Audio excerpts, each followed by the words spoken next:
Welcome back, everybody. This is the Natives in America podcast, and you're listening to Reginald Juan, your host, and my co-host, Sky Anton, is always with me. Hey, what's up? How we doing? This is a pretty big deal that we got going on here. This is the 100th episode. Something I'm not even sure we thought was possible until now. Like this is I'm going to call this episode 1 of season 4. 4 years in the making here, 3 years in the making, I don't know, all right, however that works. We're 100 episodes in, and we thought it would be very special to have our two, some of our favorite guests back on here. We got Steve Danloe here in the studio with us, which is a.k.a. my living room here. Go ahead and say something. He's just smiling over there. It took a long time to get all four of us together to do this, but it was something that we had talked about, and I'm really excited. Since we couldn't get Harty on the plane to actually be here, but we got him on the phone. We got him on the phone. Yeah. You sound off, Harty? I'm right here. Hello, everybody, and congratulations on the 100th episode. That is amazing. It's fantastic, isn't it? It is. Yeah. It's I was thinking about it, 100 episodes of at least 2 hours piece. That's a lot of content. And I'm worried for anybody who's starting from scratch. I've always, when you start a series, you go, I'm going to go back and watch the first one. And I got to say, between how we're doing it now and how it was, we've definitely progressed. I could say that, our ability to talk on microphone and be okay with our own selves, almost like looking in the mirror. You got to be able to take that. And here we are, 100 episodes in, and it's been a journey already. Yeah. It's been something incredible. I'm really happy that we've made it this far. Yeah. And we've got a bit of a following. An audience, I think so. Well, the first episode, I was like, I didn't know what we were doing. Yeah. And then there's still that element of we don't know what we're doing. But I think it's because we're taking on new challenges, and Harty's not able to be here with us right now in person, but Obi-Wan Kenobi style, he's still here. That's right. I like to thank Danloe too for thank you for showing up. Putting us on the map. I think future goal.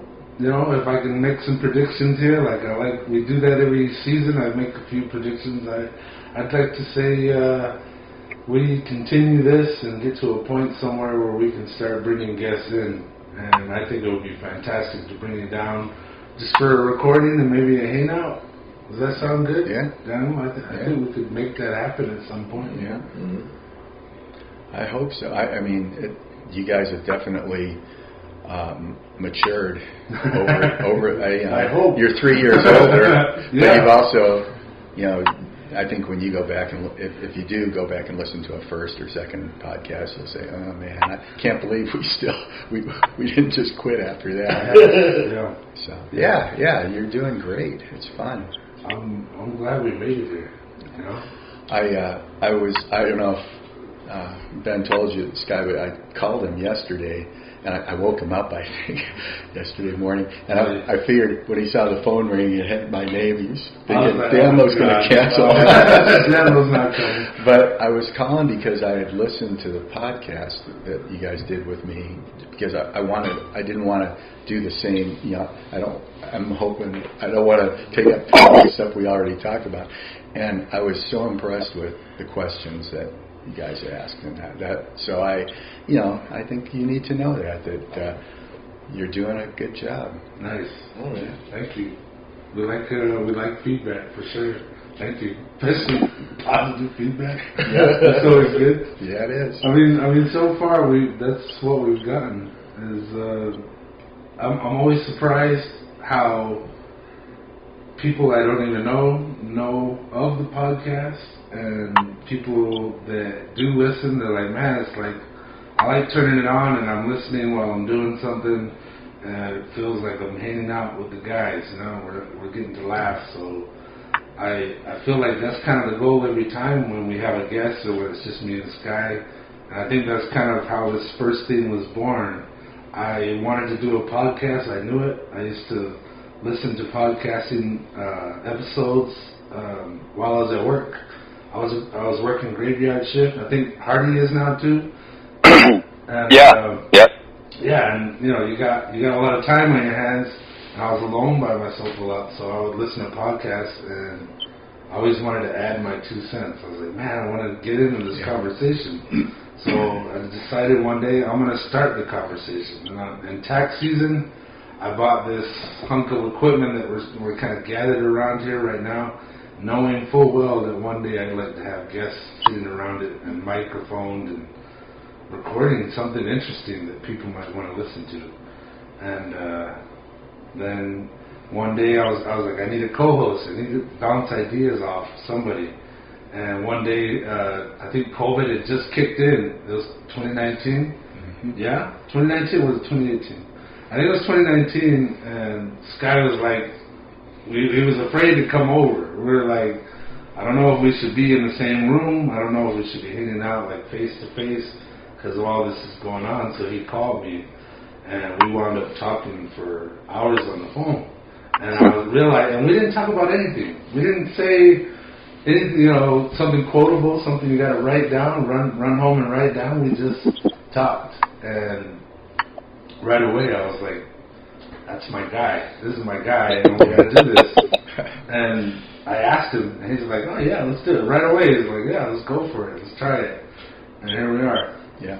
Episode 100. And I think, you say you want to try to bring in more guests. I think when I'm thinking of the podcasts I've listened to, I've really enjoyed like Juan Buendia and Sissy Marie and Harty and Wesh, because it just brings in an extra voice, and you guys play well off of each other. But then when you got the third person in there, it's really interesting. You pick, absolutely, yeah, good job. Sky, Benjamin, you guys just have to face up to the facts. You're both cool, interesting guys, and you make everybody you talk to sound cool and interesting too. That's why your podcast is awesome. It's just the way it goes. And this is just a testimony to the kind of creativity I saw in so many students when I worked at Bob McKeevery, because, nobody knows what they're doing when they first start, man, but you just have the guts to do it anyway and learn as you went, and that's what it's all about, man. You guys have learned as you gone, and look, now you're crowning yourselves at 100, man. Keep going. Crowning. I like the sound of that. Yeah. Harty, hopefully we'll be around for the 200th episode, hey? Yeah, man. Yeah, we'll be around. Yeah, it'll be fantastic. You guys should promise to be back on, right? You're coming back on. I will be there for the two. I'm pretty sure we just did. Yeah, I think we just did that. Yeah, whenever. It's on. Yeah. That's like a task of me and Sky to do another 100 episodes. That's right.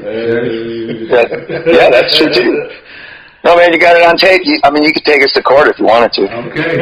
All right. This is a testimony right now. That's right. Not to get us off topic, but like Harty and Danloe, I know the podcast is kind of like, I don't want to say it's a new thing, or even sometimes it doesn't even feel it. It just sometimes feels like talk radio. Like what was your guys' sort of podcast thing that you guys like to listen to back in the day in your time, or even now currently? Is there something you could think of where it's like this is similar to? I don't know that it's similar to anything from when I was. I remember getting my first transistor radio, and that was so cool because you could carry your radio around with you and listen to music. And then I left it in the rear same for me. Of the car, and it melted. What, you two? Harty? Oh yeah, man! I can see it in my mind right now. That was like a big deal. Getting the latest electronic crap was like that is an old tradition, right, Danloe? I got a clock radio. I got a little transistor radio. Things like that were always a big deal. And I remember when I bought my daughter her first it wasn't a boombox, but it was a little smaller than a huge one, but tape player and radio of our own. That was like a big step, so it's weird how that stuff goes, but yeah, definitely a lot different. And no podcasts, man. There were no podcasts. There was Cousin Brucey on WABC radio. Cousin Brucey. But that was like a personality that you guys gravitated to, or you didn't? No, that's just all there was. Actually, I remember when I was in college, I would drive up to Reddington Pass with friends, and we would sit up there at the top of Reddington Pass in my Volkswagen and try to see how many stations we could tune in. Wow. You're sitting there up there, and you can get Oklahoma City, KOMA and KSL, Salt Lake City. That was man, you were really living high when you could bring in those stations from a few hundred miles away. Yeah. And now we can reach everybody with these podcasts, man. What's interesting, kind of surprising, is I found some people through Instagram that were photographing architecture in Iraq, and what ended up happening is they followed me back on Instagram, and then I started advertising the podcast on there, and now we have international listeners. Cool. And so there's a few people in Iraq that know of the podcast and I've listened to a few episodes, and I'm like, that's incredible. Again, something I would never have expected. Yeah. Just a fruit of this tree that we one day planted a seed and said, let's see what happens. Yeah. Okay. Yeah. That is definitely, and that's a huge change too, just that you can reach all these different little corners of the world. Yeah.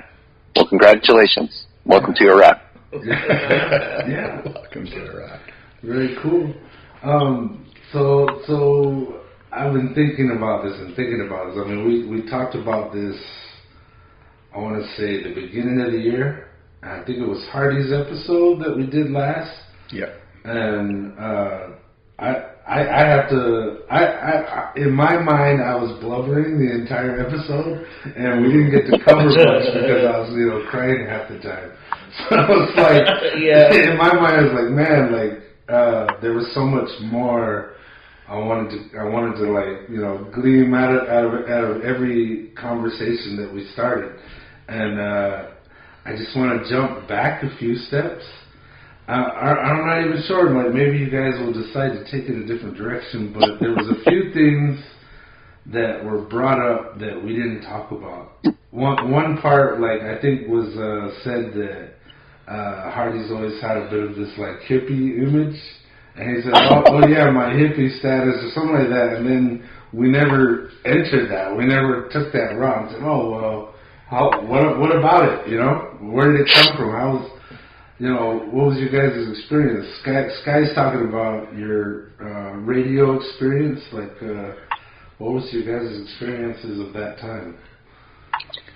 You mean before we worked out at Baba Kivri? Yeah. Well, music was always important to me. We would, when we got transistor radios, we would carry them on our backpacks and go, until you couldn't hear it anymore.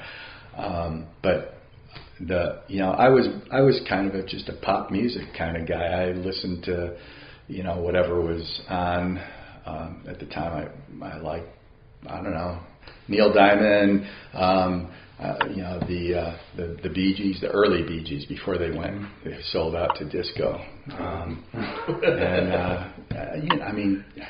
Crosby, Stills, Nash and Young gradually went into the Moody Blues, and people like Gordon Lightfoot. I think I talked a little bit about that last time, but I just liked listening to music, and it was anything we were doing, or if we were camping, there was music. And then, of course, some of us started playing guitars and stuff, and then that, you develop into a totally different thing then, where you're trying to play other people's music and learning how to play and stuff. But I was not. I think you're going to find Harty's taste in music is going to be different than mine. In fact, and that's not bad.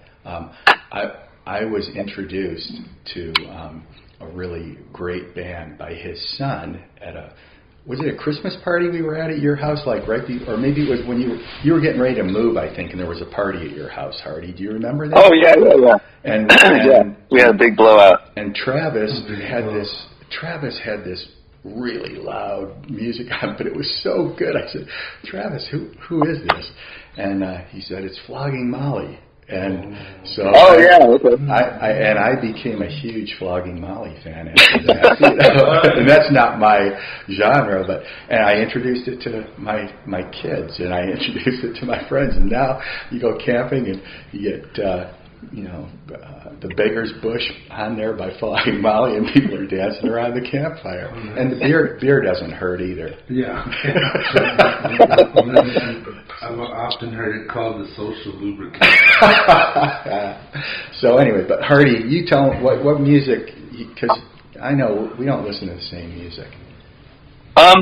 Yeah, I might. I guess my main three musical influences were Neil Young, Jethro Tull, and Frank Zappa, and then a whole bunch of other progressive rock. Like, well, I have to say it that way. Sorry, but anyway, prog rock, I guess. Do you put your nose up in the air when you say that? Yeah, a little way the hell up. Yeah. Yeah, like King Crimson and Yes and things like that. But like those first three bands, like especially Frank Zappa, when I was in high school and I first heard Frank Zappa, it like both it literally scared me. And I've thought a lot about why, but it was like the texture, but also it was like he exposed me to a reality I knew existed, but didn't really understand yet. Which was just like, corruption, the way people actually act, not the way you're told they act when you're a little kid, and not what you're supposed to do, that kind of thing. Mm. So, and also, I would like to add, when you guys asked about, I've always said, yeah, I'm a hippie, but I've never taken it all that seriously either, okay? So I don't want you to think like I signed some paper somewhere or something like that. But the other things that I know Danloe will say the same thing is, the Vietnam War and the riots that were going on in the United States. I mean, and I literally had the sense that, a public figure got assassinated like every 2 weeks when I was a kid, because that's how it felt sometimes. Yeah. So, that was another thing that made me start to, just wonder what was really going on. And I lived such a sheltered life, honestly, as a little kid. I didn't really know a lot about, the quote real world unquote, but that was a big part of things too. So, wow.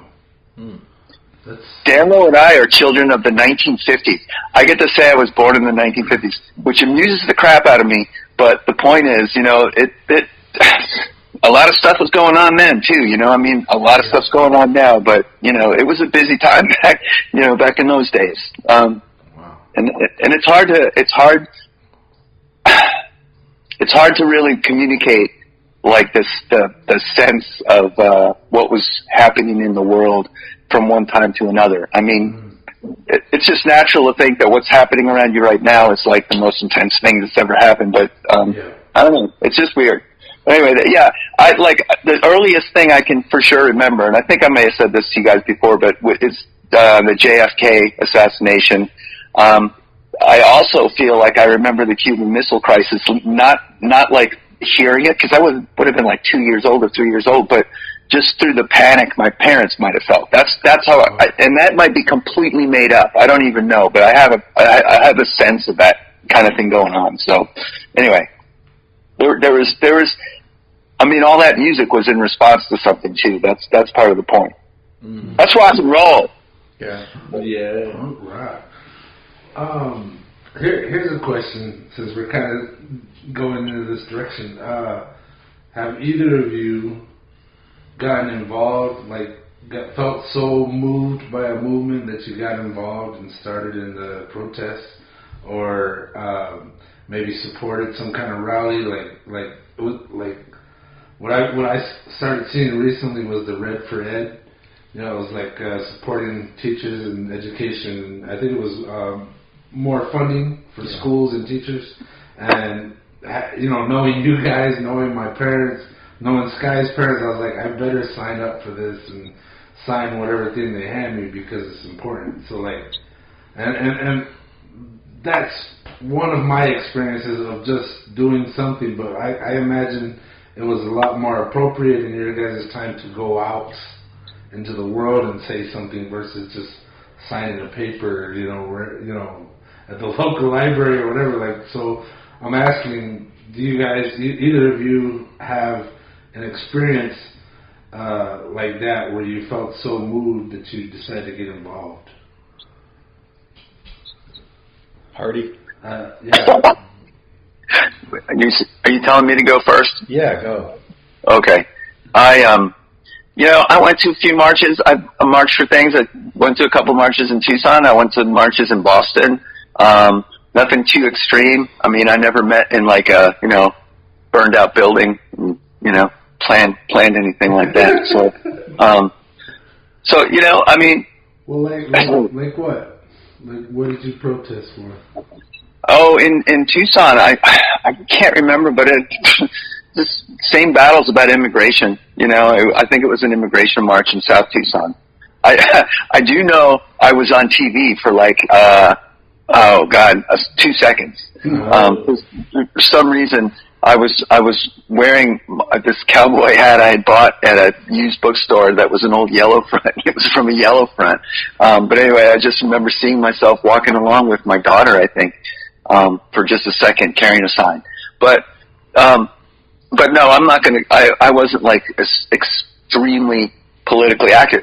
But except that I tried to, I voted and tried to pay attention and sign petitions and things like that. And, my main, I love to write letters. I consider the angry letter to be my greatest genre, and so I've been writing letters to political people forever too.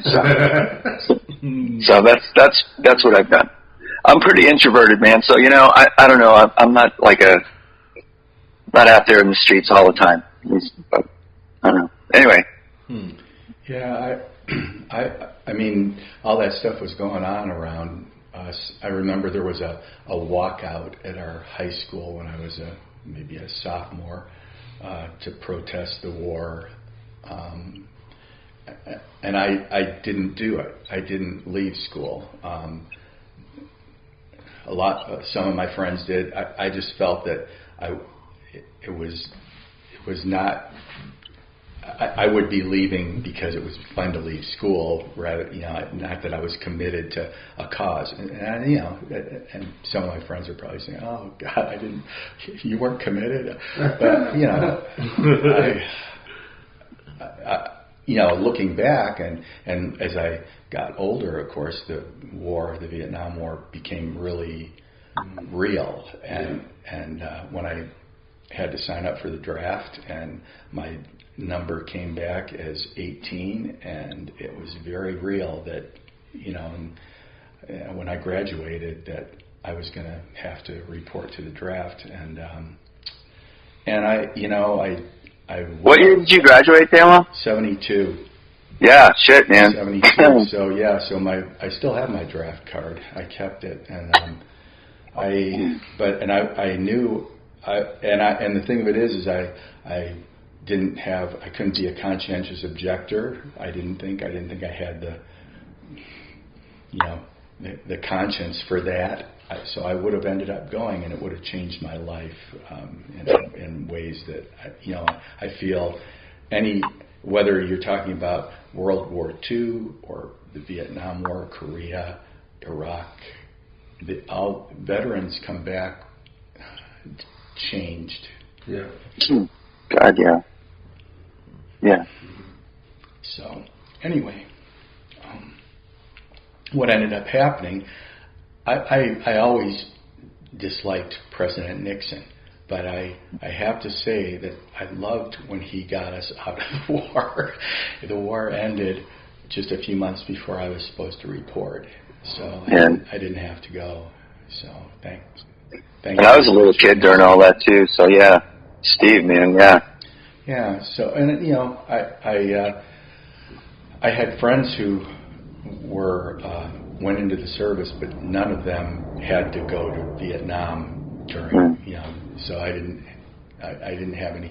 My experiences with ex-Vietnam vets were more, you know, after the fact, and people that I had worked with or people that I met that, you know, not a direct, you know, experience. So I'm not even sure how we. Oh, so you were asking about whether you got involved in any protests or anything. You know what? I think that the most, and this has nothing to do with protest, I guess, but the thing that I really believed in, and I still believe in, is voting.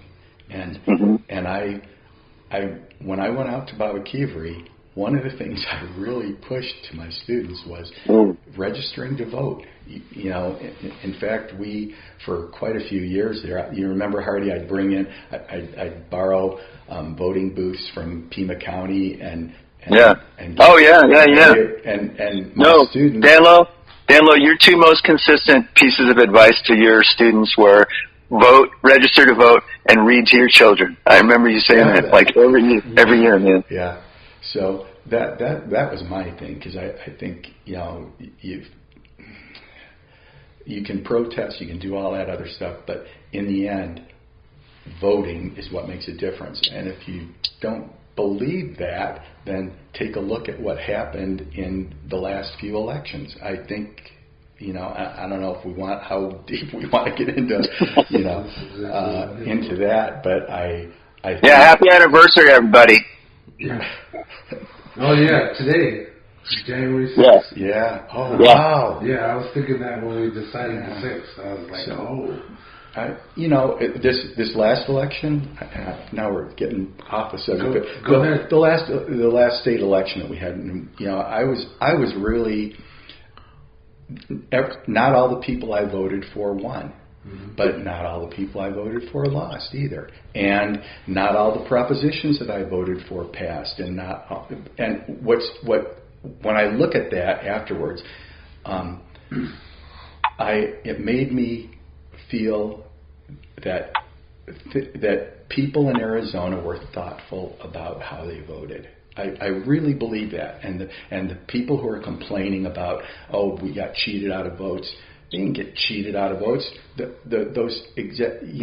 You look at it's just, go ahead, no, keep going. It's the same thing with, you know, when President Trump won the election in 2016, I believe he won it fair and square.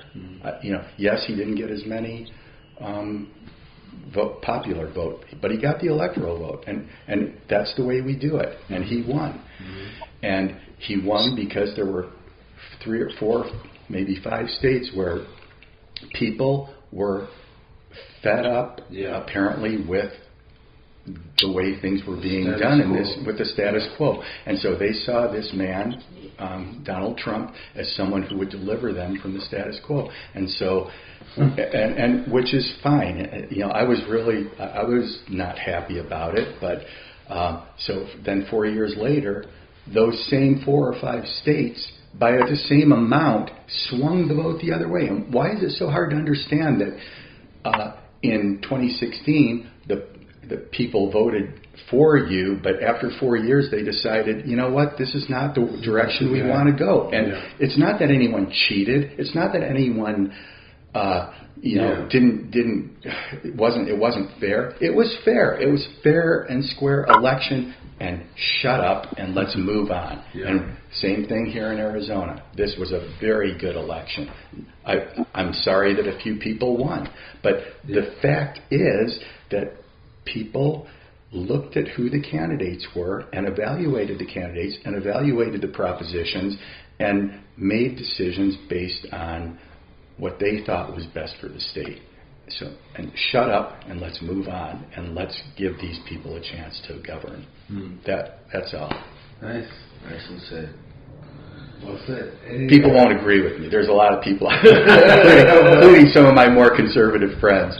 But that's and Danloe, just the 2020 election, especially, man, I could never been able to just escape the irony that was the most well observed and conducted election in my life. Precisely because Windbag had been talking about fraud for so long, everybody was twice as careful. And then to just say that it wasn't, it was just, I don't know, it's just, again, look, there's a dark current under all this stuff. I mean, like, I don't mean to bring things down, but just like Vietnam War and the racial violence, and rioting that was happening in the United States, there's a dark undercurrent, and it's very consistent. I'm sad to say. And anybody who hasn't seen I Am Not Your Negro, which is on Netflix, it's a James Baldwin documentary. Just watch that, and it'll show you so many things you probably didn't realize were that bad back then when I was a little boy. So anyway, this is really where I wanted us to go. I wasn't sure how soon we were going to get into this, because you guys were talking about the types of conversations you two have had about what's going on in the world.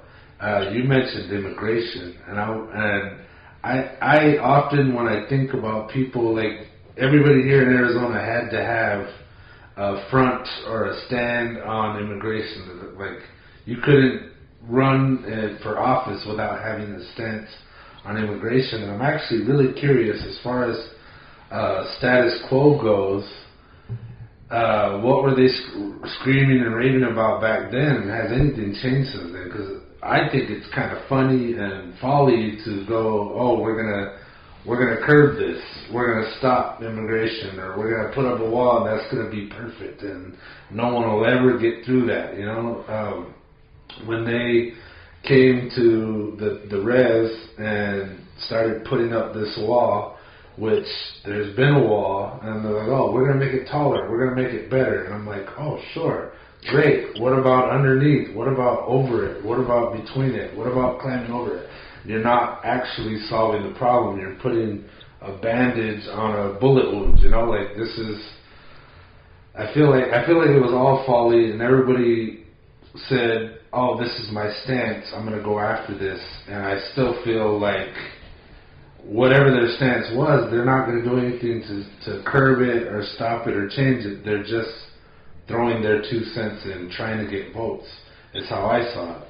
So, like, from the times where you said you were, Harty, you said you were rallying, or you signed some petitions about immigration, was there anything going on then that's still going on now, like, or has the status quo never changed? Like, what'd you say? I don't know enough of the history of all that to know how much has changed, but the underlying issues, racial and economic, are always there. And and then the more complicated part, and just real fast about the wall, I just like to do a little shout out for the wildlife that can't follow its, millennia old migration paths because of that wall, because of those obstacles that they put there. I mean, there was supposedly a videotape of a jaguar, I think, just looking and looking and looking for a way to get,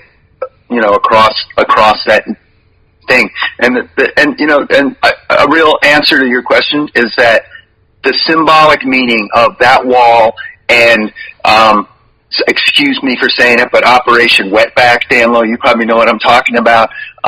Those things are just classic. They're just there, and they're still there. I mean, Benjamin Franklin was cranky about all those Germans moving into Pennsylvania. I mean, and the Irish, man, don't even talk about it. When they showed up, they were filth itself. They were like filth that got up off the earth and started walking around, and every immigrant group, and certainly, Native people. I mean, this stuff's old, and it's what? And I said the natives weren't immigrants, so you can't. Yeah.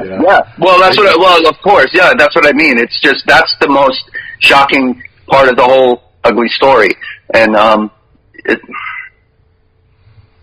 and when you dig into history, you start finding tentacles that just reach all into places, maybe you kind of suspected or maybe you didn't. So the whole idea of responsibility and just how we got here is just so complicated and I think really honestly at the bottom of the whole political divide, a lot of it just comes down to wanting to make everything as simplistic as possible versus wanting to really understand where all those tentacles come from and what it really shows us about what we're capable of as a species, as if the Holocaust wasn't a strong enough demonstration. I was talking to somebody the other day about how when I was a kid, my parents had this pretty, oversized book, like an atlas-sized book of photographs from World War II. And I was a little kid flipping through that all the time. And, I grew up 15 years after World War II was over. My parents, my grandparents had all been through it. So it was just a constant thing. But looking at pictures of pits full of emaciated dead bodies, I mean, I don't know. And like I said, I didn't really understand it. I heard about it, and I was of course given the, heroic sense to it, but the horrific sense took a lot longer to just understand. And it's just, human beings are complicated, and they're hard to figure out and understand, and that's what we try to do, but I don't know how far we've gotten. Anyway. Yeah, no, you're going pretty quiet. Oh, your posture changed too. Did it? Yeah. Well, I don't remember the quote immigration problem being a problem when I was a kid or even in high school. There were a lot of people who would come up from Mexico, seasonal workers, and they would work and then they would go back. But that's obviously changed. And I think the main thing that's changed for those people, whether it's in Mexico or Nicaragua or any of the Guatemala, is the situation in their own countries has become so untenable that they don't feel that they can stay there. And whether for better or for worse, they're looking for some place to go where they can live their lives more peacefully and I got to ask yourself, would you do that if it was your family? Most I think the answer is pick up and leave. So we've got in a lot of these countries, drug cartels and stuff are running rampant, and that brings us to a whole other thing. Why are these drug cartels doing so well? Because they have someone to sell to. And where are they selling it? Right here. We're a huge part of the problem. And I don't know how to solve that. The reason if I'm quiet is because I just don't know any answers. People are going to continue to flee those countries because they're violent and they have no place to work. And the unfortunate thing is, due to social media, they all think that they can all come here and it'll all be better. And I don't know. I don't know if that's the case. Certainly they'll maybe get away from some of the violence, but there's violence here too. Steve, could I add one thing real quick? I mean, please do bail me out here because I feel like no. Taking a hold. That's part of what I was trying to get at, and I know I got a little escalated, but it is. I don't know any solutions. I can talk about problems I see all day. How to fix it? I don't know, dude. The Constitution could use some tweaking, but how do you get that done? But again, I don't want to get off track, but one of the tentacles I'm talking about is how the conditions were created that drove those people to such desperation that they had no choice other than to look to this, shining city on the hill we said it, and yeah, sure, I'm going to go try it there because, yes, I would do anything to protect my family. Right. I mean, God almighty, how many people do you know that walk 2,000 miles in sneakers to make money to send back to their family starving? I mean, Yeah. and, but there's just so many things wrapped into so many other things, so many questions that make this so complicated. And I have no idea how to solve it. But like Steve said also, what I have always been told is that, I'm just going to use Mexico as an example. Mexican people want to come here to work because the pay is good, the conditions are relatively good, and they just want to make as much money as they can and go home. They love Mexico. They wanted to go back to their home, right? But why that is made so impossible, I have never understood. Why is there never some way for a government that wants to spy on everybody through their phone can't also figure out a way to have people come and go like they have on that border for thousands of years, and stay alive and live and not hate each other. Mm-hmm. Anyway, yeah.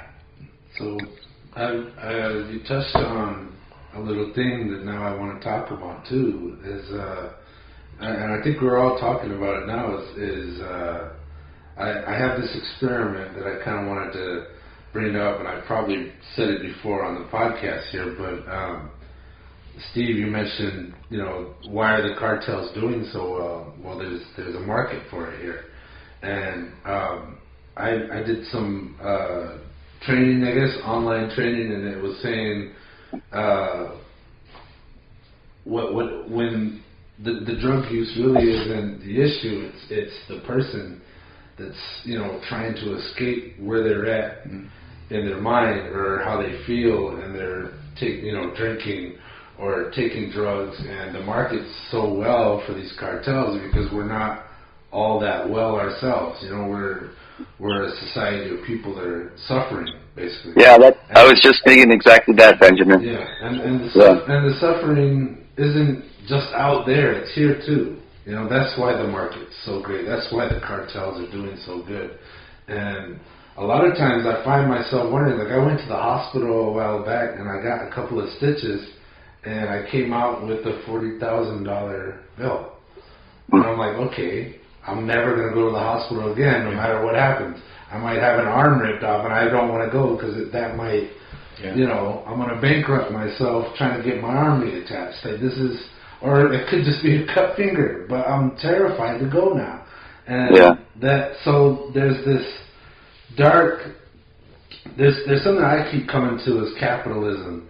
Like right now, during the pandemic, rent was stopped. Or evictions was stopped. But as soon as that got lifted, everybody started raising their rent. And what scares me and terrifies me about capitalism is that once they realize they can raise that price, they're never going to lower it. They're going to try to get it higher and higher the next year. And that's kind of the cycle. We're going to push it and push it. And then everybody has to either survive with it and make more money, or they're going to drown or suffer and turn to drugs and alcohol or whatever escape they have.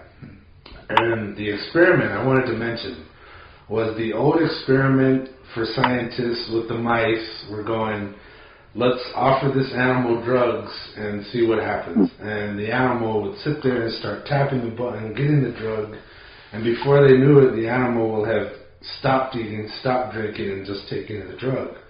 But a new round of scientists said, hey, why, what's going on in this animal's cage that's making it take the drugs? And what they realized was they put this animal in a box, all by itself, no recreation, no escape, and it decided, I'm going to do drugs to get out of here. And they started realizing, well, what if we put another little buddy in there? What if we gave it a tunnel out of this cage that, circled the room? And they found that these animals took a lot less drugs, a lot more of them didn't die, some of them didn't even want the drug because they had an outlet that was positive and healthy. But, you know, they never realized that before in the old experiment. It's just, let's give it some drugs and see what happens. And it turns out it was the environment that led to this animal doing the drugs. It was the escape. And I think we're all kind of in some form of this cut-off cage. And I think it's crazy that, you know, we're part of it here. We're in social media here. We're going to be putting this up, social media. But I also feel like it has a underlying problem of separating us even more. So we'd rather meet on some chat room versus meet in person and talk and see each other's. And we're also terrified of each other's too, that, you know, you don't want to meet a stranger at a bar and start talking because they could be all these scary movies you've seen now, you know, all the worst stories. So I think what we're touching on here is the human nature. You know, there's so many great things going on, but I think what we're seeing, like all these, you're saying rioting and racial attacks on people, I think it's really based on people trying to strike out against the world. They're trying to get control of themselves or maybe their environments. And without that, we all kind of lose it. There was an expression I heard the other night, and I'm sure I've heard it before, but it kind of planted another thought in my head. We're all 3 meals away from anarchy.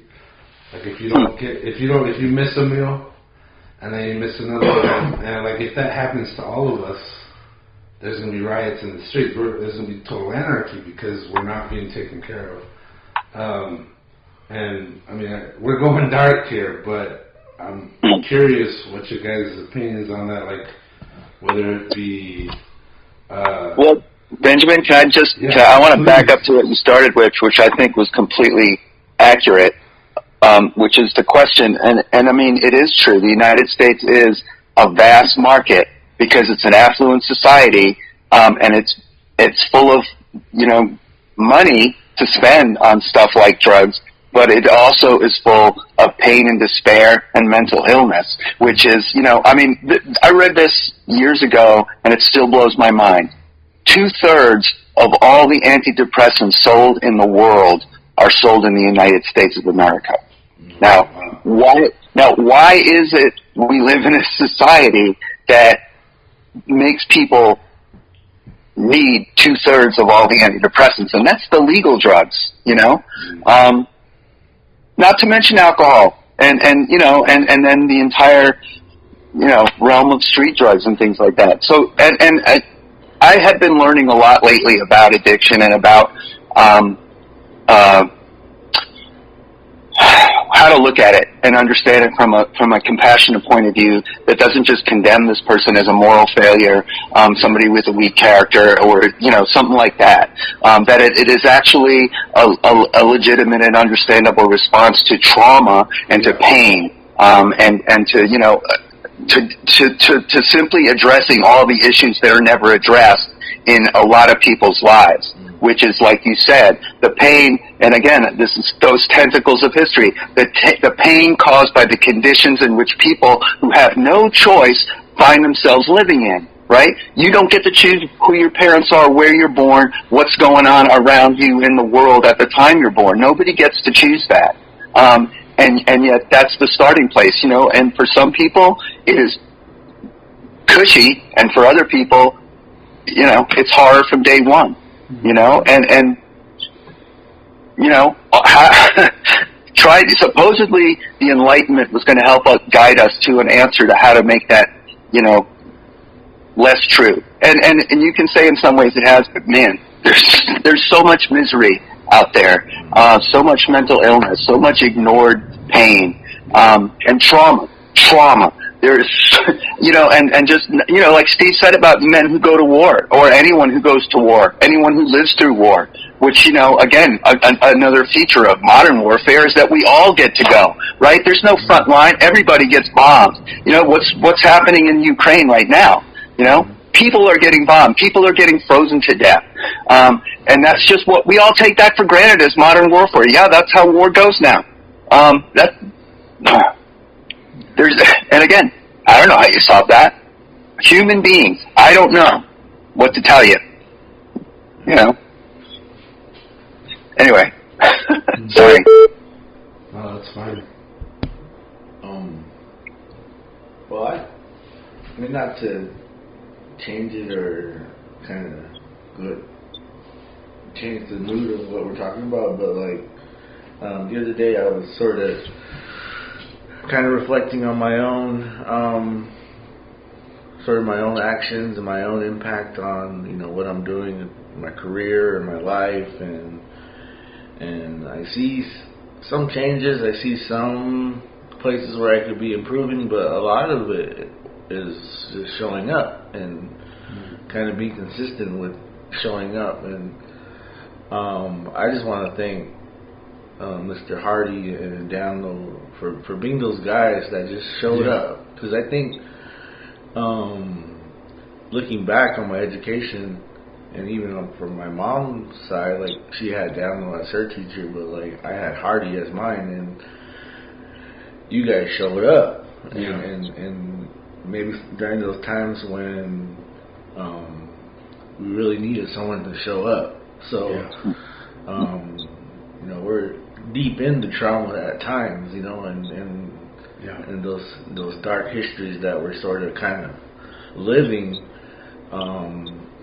whether it be just, I mean, there's so many things we could list, you know, even just where you're located at, you know. But it takes someone to show up and consistently show up, and whatever comes, if it ends bad, if it ends good, if it just, we got through the day, being there and present was probably the best thing that we had, that we can still learn from, because that's what I'm learning now, is like, the best way to help is to show up and be there. So I really thank Mr. Harty and Danloe for coming to school, because I know you guys didn't miss that many days, and you know, just the roles that you guys played in our lives. So I know, not to get off a topic what we're discussing, but just kind of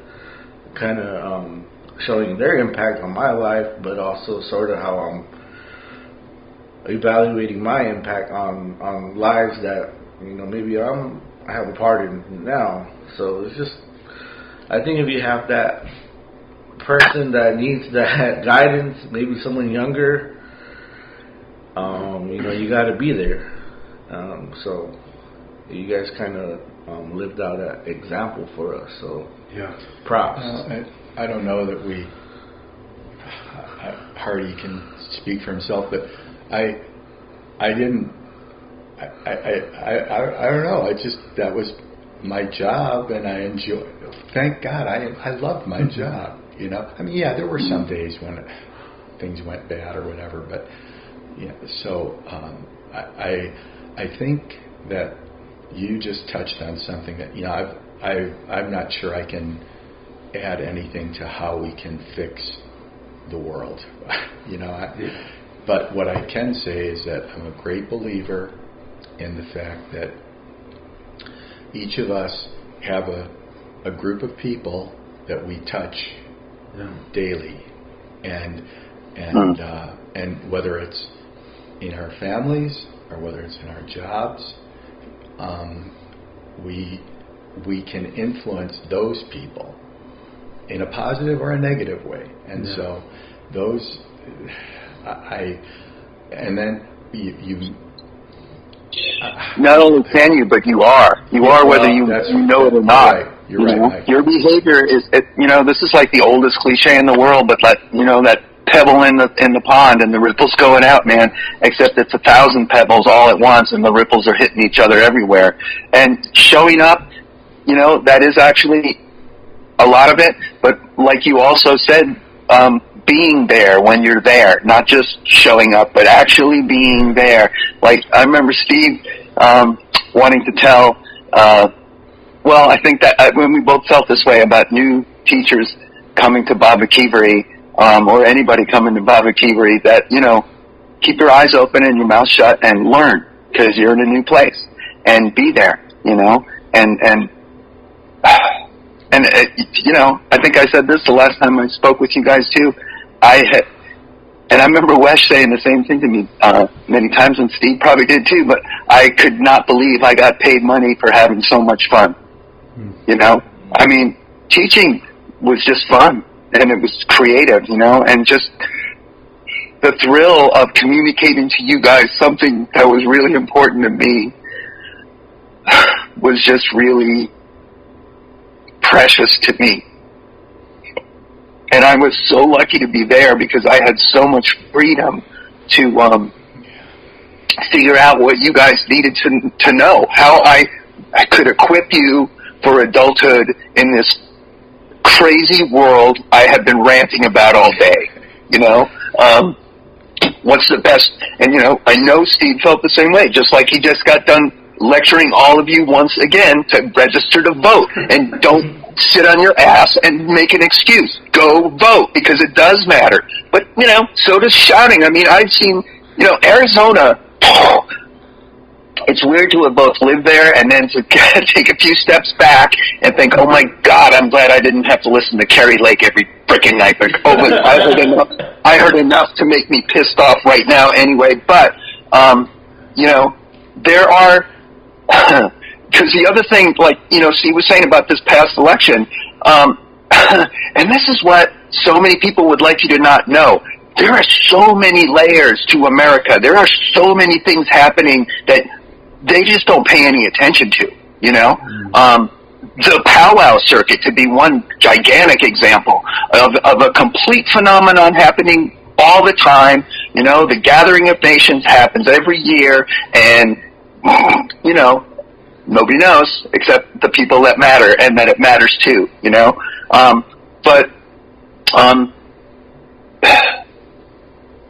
I don't know. I got a little off my train of thought. Your tiredness is starting to show up. Yeah. Sorry. It'll come back, but I don't know. There's just it's complicated, and I'll go back to the ripples. There's being present when you're actually at some place, and being kind. Just be kind. If there were just ways to find it. Just ways to learn to be kind to one another, to understand each other. I mean, this is what I was trying to get at too with Steve. It's just that I know he wanted to communicate what was important to him also. When I showed you guys the Hunchback of Notre Dame every year in 9th grade, that was part of my childhood, and that shaped my whole understanding of the world. And I wanted to be able to do that to you guys. I knew there was something really valuable there, and I wanted to give it to you.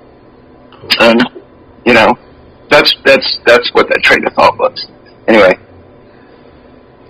Well, and to add to the ripple effect thing, I've always said that you never know how you affect people. I mean, especially as a teacher.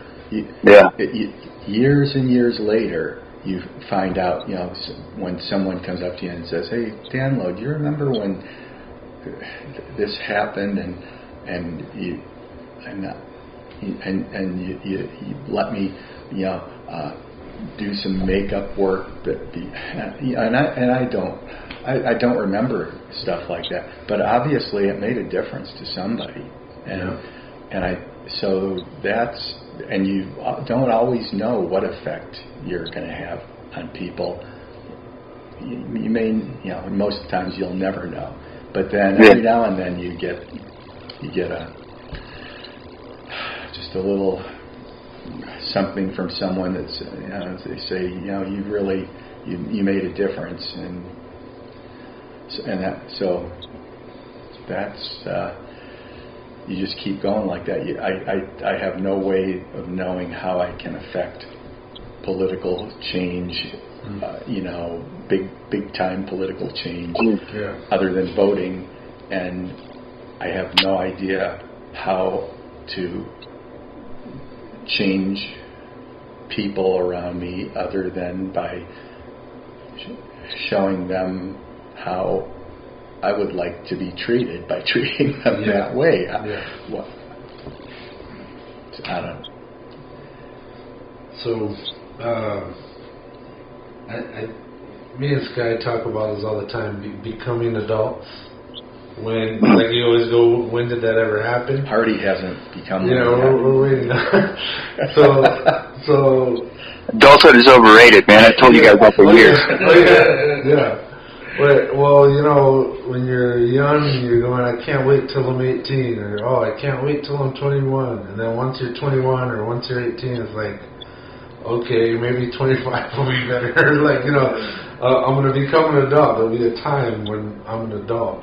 And in my experience of becoming an adult, I become very easily overwhelmed thinking of how grand the scale of suffering is, or you know, just the evils that are going on in the world. And sometimes you just want to go, how can I help? You see, you know, imagery, the passing of photos, like you were talking about, the book, the large book that was the size of the atlas, it conveyed this message and experience to you that you're still remembering to this day. And so this imagery, and we have it now on the internet where it's like in our faces. And and I guess what I'm getting at is, I don't even know if I'm an adult yet. I'm adulting. I think becoming an adult, it comes with experience, good and bad, and it kind of shapes you. And the more you know, the more responsibility you start kind of taking on. And I think what we're touching on is, it's real easy to overlook the smaller picture. To be able to go, all right, the people next to me, if I could Those are the ones that can affect. Yeah, if I could just make my family's day, if I could call my mom or call my dad, you know, see my sister spend a little time with my nephew and my niece or my son, and just give them my time and my effort and that energy, that need that I think we as humans share. No matter what nation you're from, you have this human need to please and comfort and love and share. And, you know, we're all kind of shaped by our societies to say, no, that's us and that's them, but really we're part of a species and one planet. Like I've been doing a lot of exploring in space and aliens and all that, and you know, when you start looking outward like that, it's like we're all sharing this one very small rock in a gigantic place of infinite possibilities. But, and Benjamin, you know, that's actually, I finally remembered what I was trying to get at before.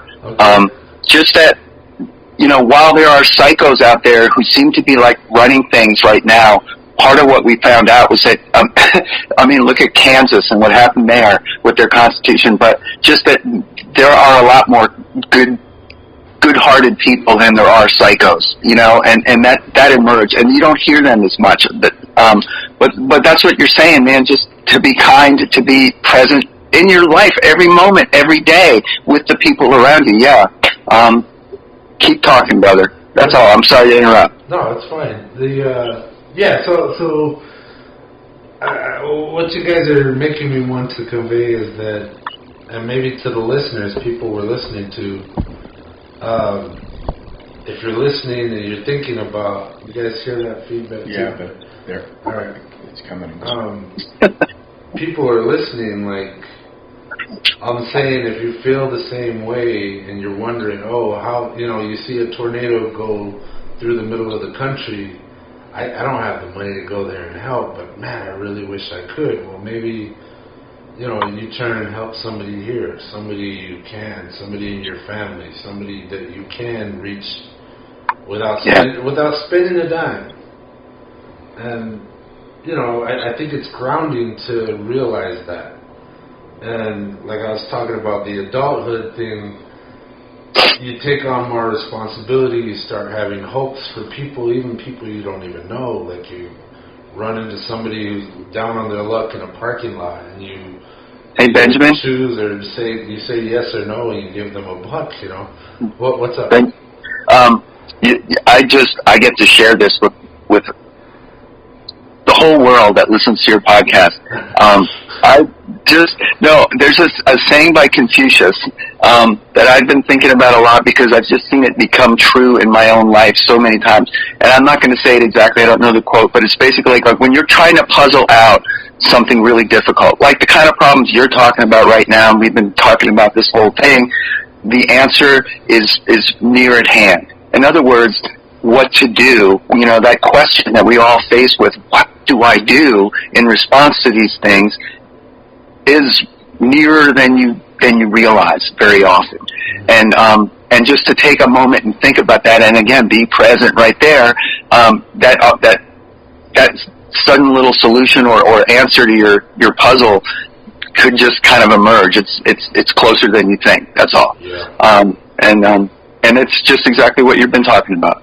The people right around you, the situations right around you. There is so much desperation and mental illness and pain and trauma all around you. I promise. If you want to help, there's somebody nearby that could use it, and just be kind. Be kind. Be courteous to people, It bothers me how people just barrel through each other, rather than just pay the simple respect of, holding a door or letting somebody else go first, or just saying whatever to acknowledge another human being's existence. Things are just so rough-edged everywhere, and people just feel entitled to, dump whatever load of unconscious horror they carry around in their mind and want to project all over you. It's just, we're in a very, very strange time, that to go back to China again, those interesting times that somebody, wished you not to have to live in, a long time ago, but here we are in very interesting times, Yeah. What do you got? Hey, Danloe, what do you got to say about that, no house, Speaker of the House thing right now? It's fascinating history. It hasn't happened in 100 years. 100 years Yeah. It hasn't happened. Yeah. I'm curious to see how it plays out.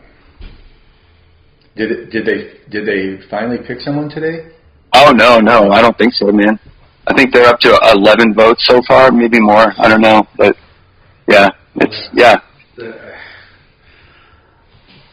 I have to add something here. I don't vote. I want you to know that. And I feel bad just because I'm in presence of my teachers here. I'm sorry I let you down here. I quote movies in my life all the time. I go back to movies I've seen. And there's this one John Cusack movie called Frozen Ground or something like that. And he was talking about two, like, damn near twin uncles. But one went the straight and narrow path. He became a cop. He did everything by the book. He lived his life.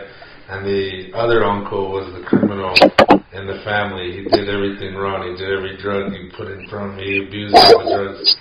And his belief was, so the one good father was like, all right, yeah, he voted in every election. He participated in the system.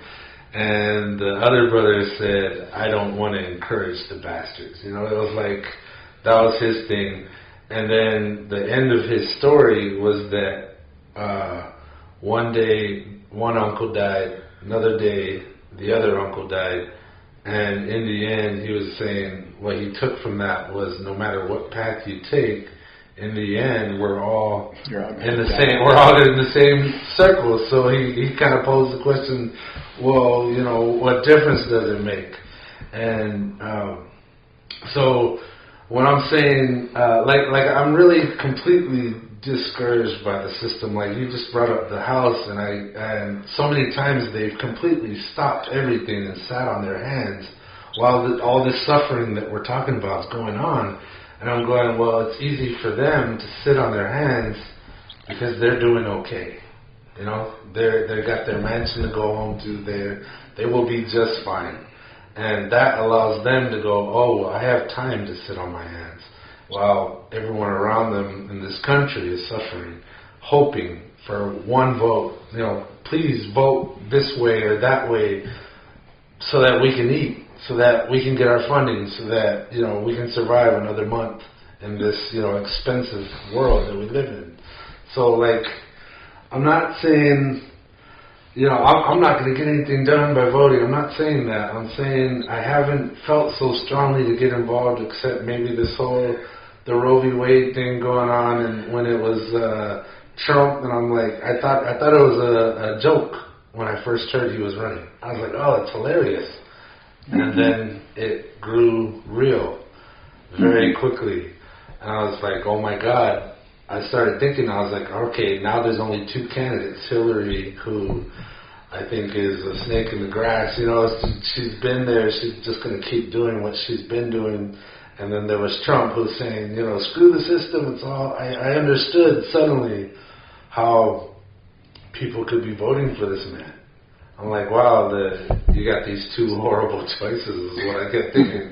But who's the, you know, there's the guy who says I'm evil and completely accepts it, and then there's the lady who's smiling as big as she can going, I don't know any evil that we speak of, when her hand is in the pot, pockets full of money, like just however you want to see it. So like, from my point of view, and you know, the history that I think we share in this country, it's hard for me to get up and go, I'm going to join in on this system when I see it Benjamin? Clearly broken sometimes. Benjamin, yeah, absolutely. Cynicism, I completely embrace, because, you know, and just, look, voting doesn't solve everything by any means, and it is not, and it's slow. It is a slow damn process to really, and you know, look, the political system has failed everybody, you know, everybody who isn't mega rich. But, you know, voting it isn't going to solve anything. It's not the only thing to do. Shouting in the streets sometimes is the right thing to do. Marching in the streets is the right thing to do too. I don't think that alone solves everything either. So I don't know. And again, I don't know. Man, I know the system is poison. I know our language is poison. You know, just the way people are fed things that they want to be assumed, which is, you know,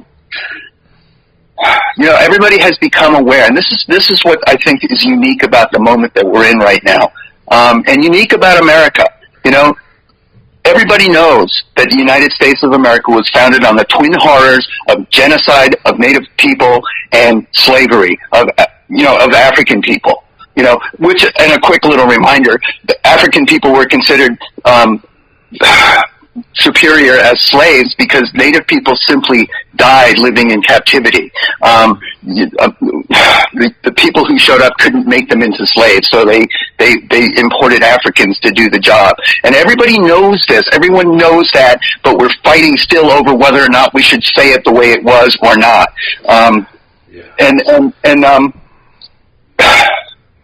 There was a committee back in the, I think, 70s, the Church Commission, that revealed all the things the CIA had been up to, all the people that the FBI had spied on. Everybody knows these things now. Everybody's got their own version of why John F. Kennedy got shot and who did it and whatever. But there is simply a universal sense of we've been lied to so goddamn much and so often that we're sick and tired of it, and we would like to have a say in the BS we're expected to believe. You know, we want to take some control. And the fact of the matter is, the 99% do not have any access. I mean, there was a book written a few years back that, you know, did a very thorough scholarly study that simply proved that the legislature of the United States Congress does not represent the real interests of the American people. Like one of you guys mentioned before, universal health care. Everybody wants universal health care. Yeah. 75% or 80% of the population say, yeah, that would be great. I would love not to have to stress out and freak out and, like you said, Benjamin, panic every at the thought of going to the doctor. Mm-hmm. Everybody wants that. Every industrialized country, every country that has as much money as we do, has it already, not to mention maternity leave, et cetera, et cetera. Why don't we? Benjamin, you brought up the big C word. And my favorite meaning of CIA, capitalism's invisible army.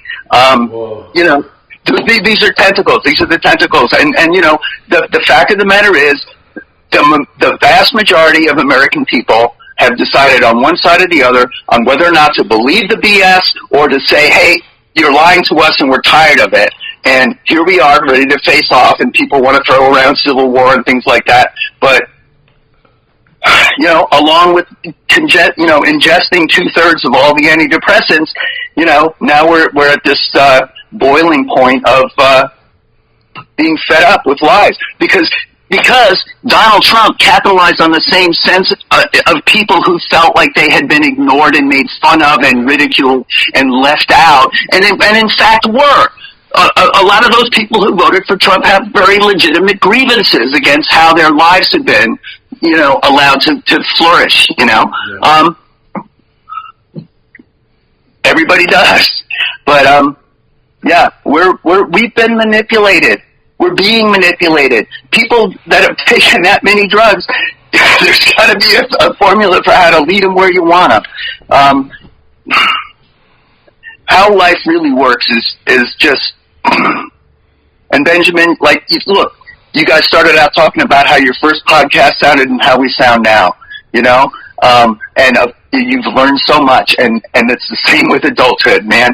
The more you know, it's not going to make you dance in the streets the better you understand the world. It's just not. It's just not. And, you know, that's part of what I wanted to tell you guys in class. They show you, this is why I hate Walt Disney, they show you a picture that isn't true, and they tell you over and over that it is, and it isn't true. It isn't true, and a lot of people just simply understand that now, and that pisses them off. Mm-hmm. Well put. Wow. Yeah. So, on the opposite end of this, we're talking about pain and suffering. What do you guys, like, have you seen anything lately that really might lead you to think that there's a change going on for the better? I mean, I think you've mentioned, you know, people are upset and they're saying so and they're getting vocal about it, and I think, and like the old saying goes, you know, the only way evil can succeed or even be alive is if people stand back and don't do anything about it. You know what, Benjamin? Yeah, there are. There are people who set up community kitchens during COVID that are still going on now. There are people helping addicts. There are people helping women who are being trafficked. That's part of the underground that nobody really talks about in this country. You know, that there are thousands of underpaid, overworked people or just plain volunteers who are trying to make life manageable, livable, survivable for people who are hurting, you know? So yeah, there are, and it's kind of on an invisible individual level, but it's not completely. But and you know, there are people like you said about Danloe and I earlier that show up, you know, to jobs that they feel like they can't win, you know, social workers and you know, people who just try to make people who are struggling just to help them, you know, struggle a little bit less. And sometimes that's all it is, a little bit less. But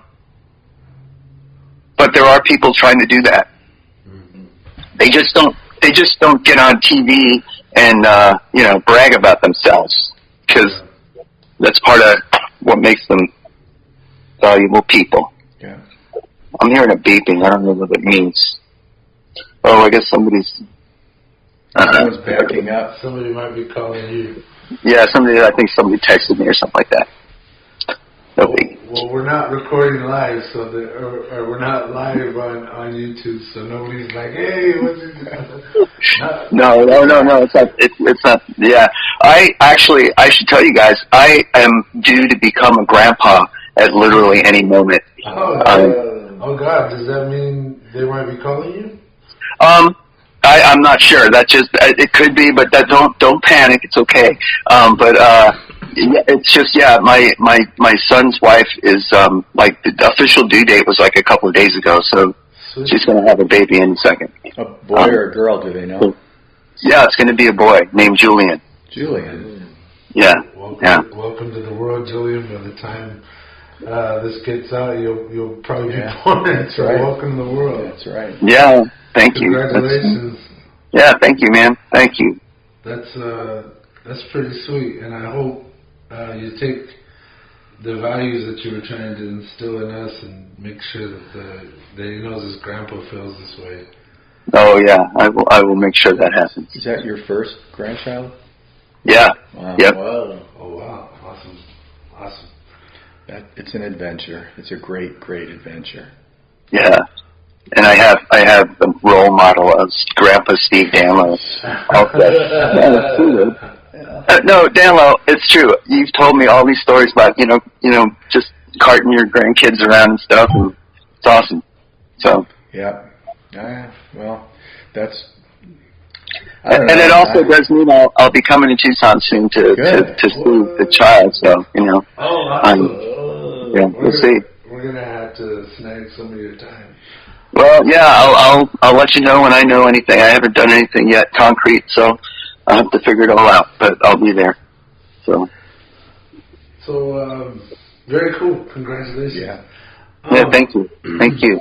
I wanted to share this experience I had, and I've talked about it before, but I'm going to bring it up again. Just maybe you guys will feel or have some kind of thing to add to it. It involves drugs. I was on drugs, but I was taking mushrooms, and there was a moment where it really started taking on like strength, and I started having this like upward pull, and I feel like it was pulling me up into what I can only describe as the bandwidth of the earth, or something like I was getting plugged into what I can only describe as the energy of people on the planet. It powered me on. It filled my entire body to my fingertips and toes with this tingling, powerful feeling that I immediately started crying. And it was this like overwhelming sense of not being alone. I had been alone for quite a while. I was living alone, kind of probably that same mouse scenario where if you had the drugs, you'd be taking them. Not that that's where I was going with the mushrooms. What I'm saying is it gave me this experience of what I called plugging in. I feel like I was transcending and then plugging into human energy. And it might have, now that I think about it, it might have even been all animals on Earth, not just humans. But I started crying, like tears just started pouring out of my face, like just dumping down. And it's an experience I'll carry with me because it makes me remember. And it's almost like coming down off of it, you start having these like, it's almost like your brain starts seeing things simpler. You start thinking clearer. And I know everybody who's listening is going, oh, that's just the drugs, it's all this. But I'm saying it made thinking easier and clearer to the point where I was like, if I were thinking about it before then, I would have been going, oh, I love my family, but what can I do? And then after that, it was like, I love my family, I need to call them right now. I had the answer. It wasn't, I had the answer all along, but I've been cloudy with, oh, I don't have enough time. oh, I have to get to work, oh, I have to do something. But as the coming down effect was, the clarity was, I should just pick up the phone and call them. Maybe people in the world aren't as bad as they seem. Maybe sometimes our fear of people keeps us from experiencing their value. You know, there's people out there with something to offer. And if you have a screen up or a shield up to protect yourself so thick and strong that they can't get through, then you'll never experience what they have to offer. And like you were saying, I think Danloe was saying, one of you were saying that you could easily affect the people in your life, whether it be at work or at home. You don't even have to know them. Yeah, you can simply smile at somebody walking by and maybe they're having a crappy day, and a smile can make them smile, or maybe that little bit of serotonin release in their brain to feel just that slight positivity in their life. And the reason I just brought it up was that overwhelming feeling of crying that I felt it was joy, it was pure joy, and it was the feeling that I get when you're having a good time with somebody you love. You know, you forget about the troubles in the world, you forget about your own struggle, and you're just happy to be there. I'm just happy to have my sister sitting next to me, or these guys in the room right here, or to have you on the phone. I guess my message that I'm trying to get is that we're not alone here on the planet. You're not alone here in this room. You're not alone in the world, you know. And, you know, we damn technology every day, but, you know, you're a phone call away now. You're so much easier to get a hold of each other, and at the same time we kind of forget that and we pull away. But I mean, one of you guys, please say something. I'm driving here. Like, I was just trying to say, like. No, listen. What you're saying, you know, it's a simple truth that all life is interrelated and interconnected on this planet. Yeah. And it's a fact that you can intellectually absorb, but to really feel it completely and what that actually means, what the full implications of your utter, I mean, you know, everybody knows you've got little tiny mites living in your eyebrows or eyelashes and stuff, and there's life everywhere around us. That, you know, there's stuff living in our stomachs. You know, if you're healthy, you've got bacteria in there that come before there was oxygen in the atmosphere. You know, that's just how it is. You know, everybody knows the stages a fetus passes through. It looks like a little fish. It looks like it's got gills. It grows. It's got a tail, and then it doesn't have a tail. You know, all this stuff that happens that we all know about, and just we're so inundated with all this information that we just find it easy to ignore the simple fact that each and every human being is a miracle. A miracle. Yeah. You know, just take a look at your body. Look at how it works. Look what goes on inside of it. Your brain. You're a miracle. I know I told you guys this in class. Each and every one of you possesses the most complicated thing we know about in the whole universe. Your brain. You know? And it's just so... There's a great scene in King Lear where it's the son of this guy who's just been blinded by this other horrible human being, and the father doesn't realize this is his own son who's pretending to be kind of crazy, but he tells his father who's blind at one point, at the worst point in his whole life, he just says the simple word, you know, whereas your life is a miracle.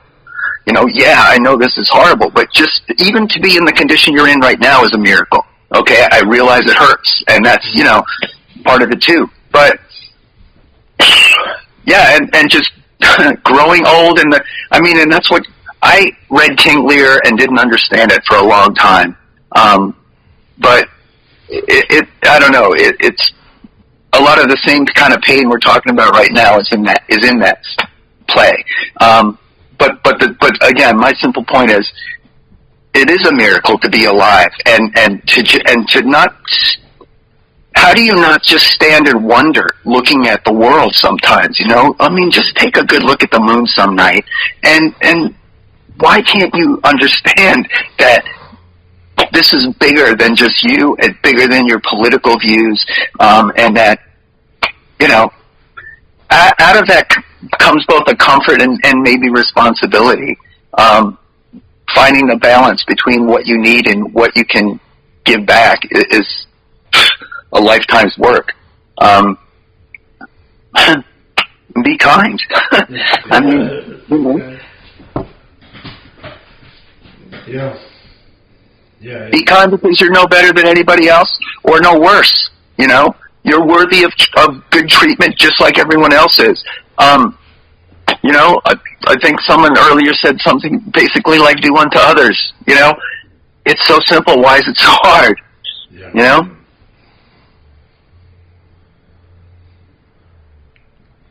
You got something to add there, Dan?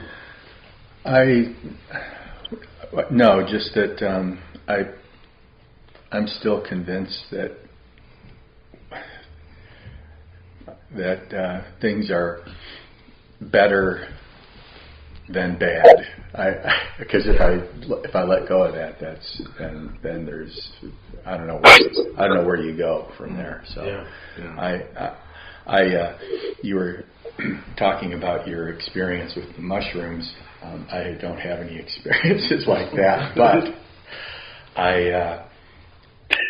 you know, one of the things, and now this is going to be totally off the topic, and we can go ahead. You guys know I love to go fishing, so it's one of my passions. And Danloe, that's exactly what I was going to say. Go on, please. So I'm not a great fisherman, but I love to do it, and I've enjoyed teaching my kids how to do it, and some of them have, you know, my youngest son is a really good fisherman. My grandkids, I've got this favorite place that I go to up on the Black River, and we backpack in there. We've been doing it for many years. Harty's been on a couple of trips with his kids with me, and when I started having grandkids, I have this goal of I want, you know, before I'm gone, I want to have all my grandkids up there at some point. So my oldest grandson started when he was 5, going in with us, and I had my oldest grandson, my granddaughter, and then my next granddaughter of my youngest son has gone in a couple of times. Anyway, when we were up there, the first time I had the 3 grandkids there, and some of my friends had their grandkids there, and we have music because it's, you know, one of the guys brings in this Bose, you know. Luckily there's no other people around us, because you know, a lot of people would really object to that we're messing up the nature or something. But we cranked that thing up, and the kids were out there dancing around the fire and screaming and having a great time, and we had a great day of fishing. I had gotten all those kids on their first smallmouth bass, and I felt what you felt with your mushroom experiences. And I turned to one of my friends that was there, and I said, you know, if I died right now, I would be okay. So, but I'm trying to hold on yet, because I've got 2 more grandkids, and hopefully in September all 5 of them are going to be up there. And great. So, you know, I still have this hope for the future. You know, in spite of all the bad things that we've talked about, I don't know. Good. Well, I can just say I've seen Steve Danloe standing in the Black River, and he's the only fly fisherman that I really know well. But I could see that he was at one with everything that mattered to him at that moment. Yeah, seriously, man. I mean, and you know, look, fly fishing, what are you doing, man, back and forth like that? It's almost like meditation in a lot of ways. Sorry, Steve, I hope I'm not messing up your thing, because I know it's, you know, it's yours. But it's there's so much that goes into it, man. I mean, just the flies you use and how you choose what you use, and there's so much artistry involved with it. And it is, I mean, there's studies that show that people are most happy when they're completely focused on a task that is meaningful to them. You know, that's what artists do. That's what, you know, anybody who has a thing that they love to do, like making podcasts, they're most happy when they're completely focused, concentrated, like in meditation, on that task. And that's what I saw in Steve Danloe with that fly rod going back and forth. Okay. Yeah. So it's true. And you know, that was that sense of connection, you know, too, I think, you know. But anyway, everything he says is true. I can verify. Including that I'm not a great fly fisherman, but I do love to do it. Yeah. I love to do it. Nice. Well, the reason I brought up the mushroom experience was it keyed me into what is possible, this feeling. And it also reminded me, you know, that the energy of people is good. And when you can connect to that, it can be overwhelmingly pleasurable. And that's what it did. It was overwhelming for me. Like, tears poured from my eyes, the feeling I got when I felt connected to everyone. And so I brought it up as being keyed into something like that, becoming aware of that. Yeah. And like, again, with adulting, becoming an adult, I find that I cry more, and not in a bad way, but just I get moved. Yeah. Hey, that I don't know if you've heard this, but a lot of like people with PTSD have been just even microdosing with psychedelics, and just even one dose has made like a dramatic difference in their ability to cope, simply because of that same sense of connection, and that same recognition. You know, and look, this is exactly one of the kind of conditionings that I was talking about before, that we're just all trained to think, oh my God, this is terrifying stuff. You know, again, people have been doing stuff like this for thousands of years, and we're just catching up to understanding that there's more ways. Hamlet, there are more things in the universe than than our.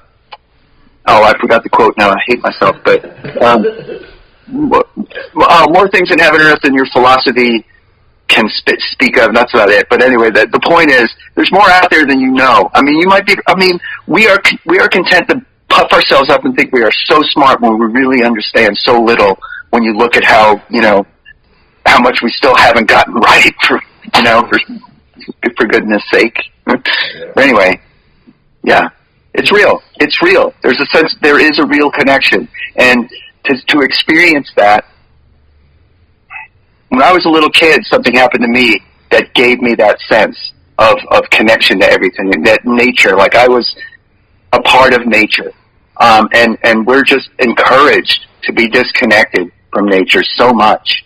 I heard a while back that, you know, words that like dandelion and words related to nature were taken out of like a kid's edition of a dictionary, replaced by words about, you know, like icon and computer terms and things like that. You know, a lot of people have been just drawn away further and farther from nature, and you know, I mean, and the statistics about extinction are horrifying. And just the simple fact that since the 1970s, something like 3/4 of wild nature is gone. It's been consumed by, everywhere in the world by just human encroachment and mining and oil drilling and everything else we do. I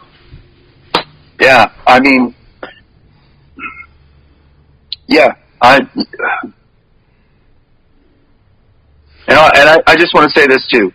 Steve Danloe is one of the healthiest, most decent, and good-hearted human beings I've ever known, and he doesn't need mushrooms because of those reasons. There's just something inside of him that gives him that realistic but good-natured view of the world. I'm not sure about myself. I'm pretty sure I've given into melancholy at the very least, and I'm. Well, yeah, that's not to say that I'm never sad about stuff. Oh, I know that. Steve, that's what I meant about the realistic part. And it's going back to that conversation that you talked about us having before about natural disasters and Nazis are still way high on my list of things that drive me crazy every day. So. Yeah, it's not over, and there's just a lot to deal with. Yeah. And the more children and grandchildren you have, the more you certainly feel and are aware of all those colliding ripples coming back at you and your offspring. And it's just a lot.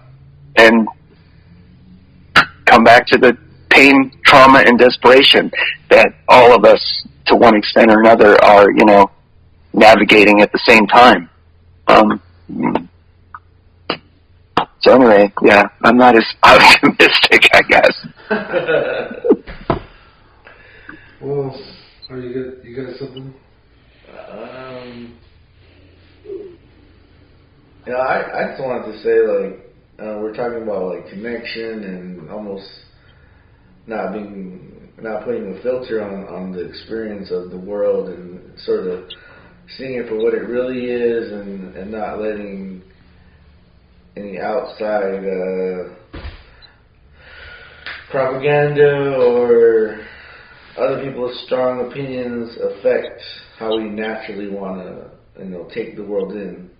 But I also think in this business world or humanity world where we're also kind of competing against each other and trying to one-upsman each other and even putting ourselves down because we're comparing what one person has over what we have and kind of shooting ourselves in the foot because we kind of naturally do that by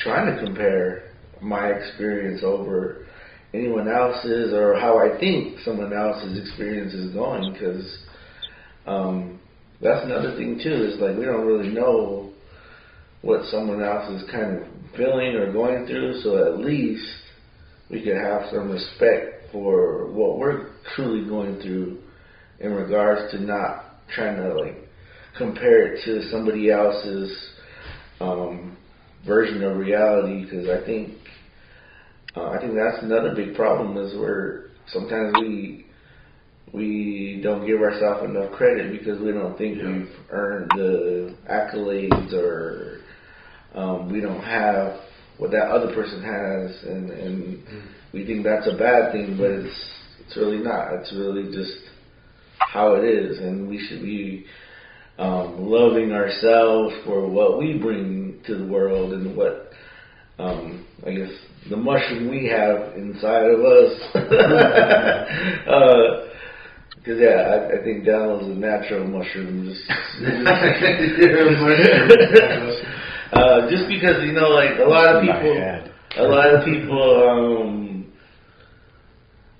can. I mean, even just the conversations that I had after the first episode with Danloe, everybody that gravitated to watch him and hear him talk, and all the old students that he impacted, that kind of that shook me, because I was like, man, he really impacted a lot of those adults now that are doing big things on the nation. They showed up in force. Yeah, and that's all because of the, again, showing up. So I wanted to say just to anybody listening, don't spend too much time comparing what you bring to what someone else brings, because it's not really even worth the discussion. But we have that discussion all the time. We're comparing athletes and politicians, and it's just, we naturally do it, but I think we also throw ourselves in the mix and maybe don't give ourselves the credit we deserve. Yeah. So that's what I could pull from what we're talking about, but there's been a lot of heavy stuff that we brought to the table, so we're gonna. I wanted to say this at some point. I want people to know who left comments on the last podcast that I did read those comments. It was fun to look at those comments, and people that I haven't necessarily seen for many, many, many years that listened for whatever reason, and thank you for doing that. And it was fun reading the comments. Like I say, it goes back to you. I have no idea how I've impacted people's lives, but I do know that more and more people out on the res that were my ex-students and Harty's ex-students are getting master's degrees now, which was unheard of. Nobody had a master's degree 30 years ago. Hardly. I mean, there were a couple.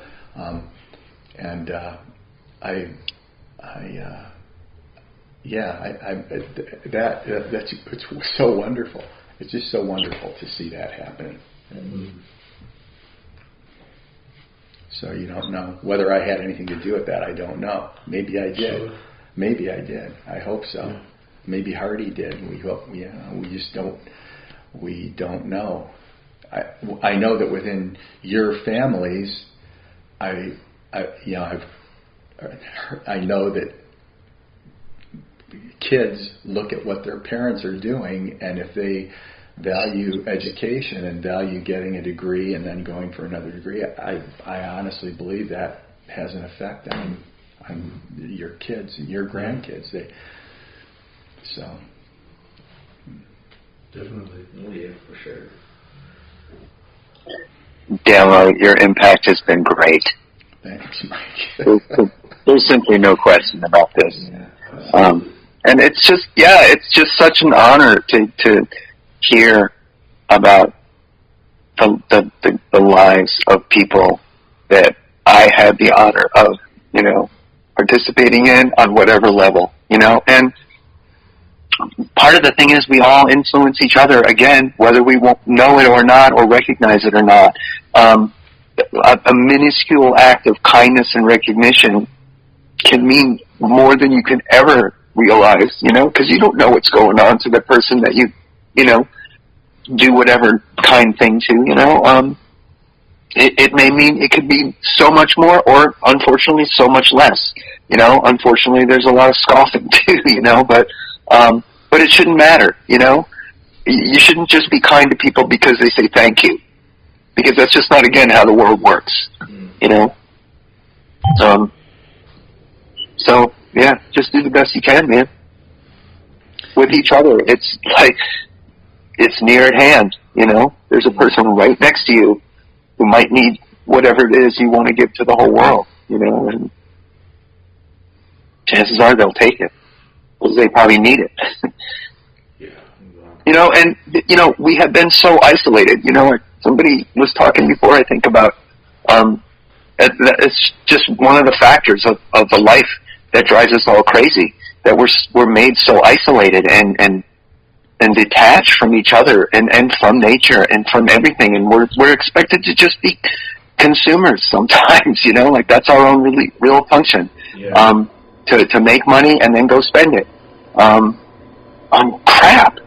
utter crap. Fly rods.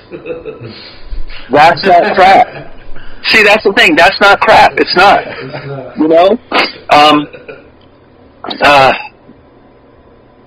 A Peloton, though, I'm not sure, man. But anyway, but becoming isolated and then having this funnel for psychotic darkness called the internet, that these isolated people are consumed by. I mean, dude, if you really take a step back and look at what's going on around you with a sort of as much of a clean blank slate as you can look at it and think, oh, that doesn't seem so healthy, really. Is that a good idea? And, you know, how to get that way? How do we get to be these people who do this stuff, you know? Again, tentacles, you know? There's reasons that things happen the way they happen. Try to at least understand it doesn't give you comfort, but at least helps you know you're not crazy to understand the mechanisms behind the madness that you witness on a regular basis. Yeah. And that's honestly a lot of the value of education. A lot of education is used to train you for the upper echelons of the system and how it's supposed to keep working, but it also offers you the opportunity to escape it by understanding and working in a humane direction by whatever means you can. Again, whether it's just voting or marching or writing letters or having a podcast or doing whatever it is to scream to the rest of the human race, this is a problem. We should do something here, and find out what happens, because even that, you don't know what's going to come out of it, you know? Right. It's so hard to know what your actions will create. It's probably not worth even worrying about, because just do the best you can, you know? Do the best you can. Cultivate your own garden. You know, live your own life the best you can. Be careful, Harty. You're kind of gone on the positive side there.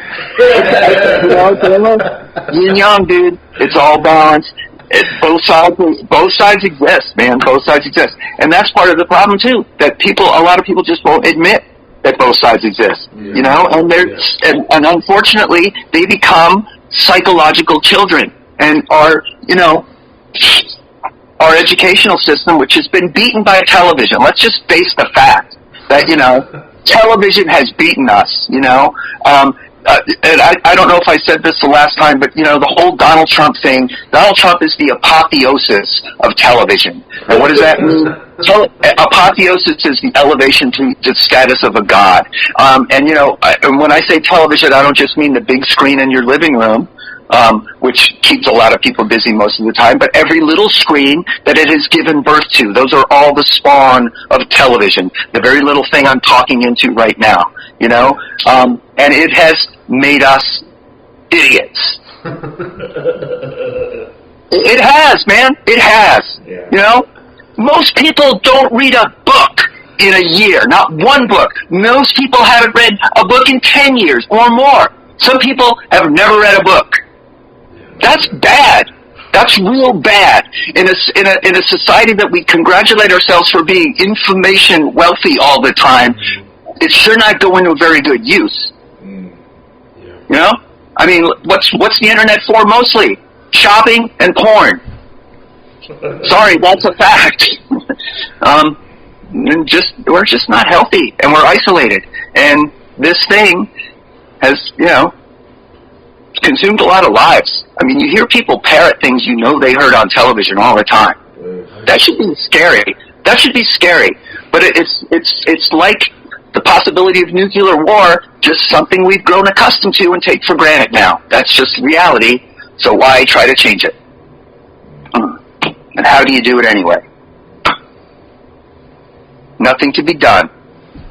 Well, I think we pointed out a few things here today, like on the podcast. You know, you can definitely reach out and have your inner circle, and that inner circle, and I think we're mentioning kids.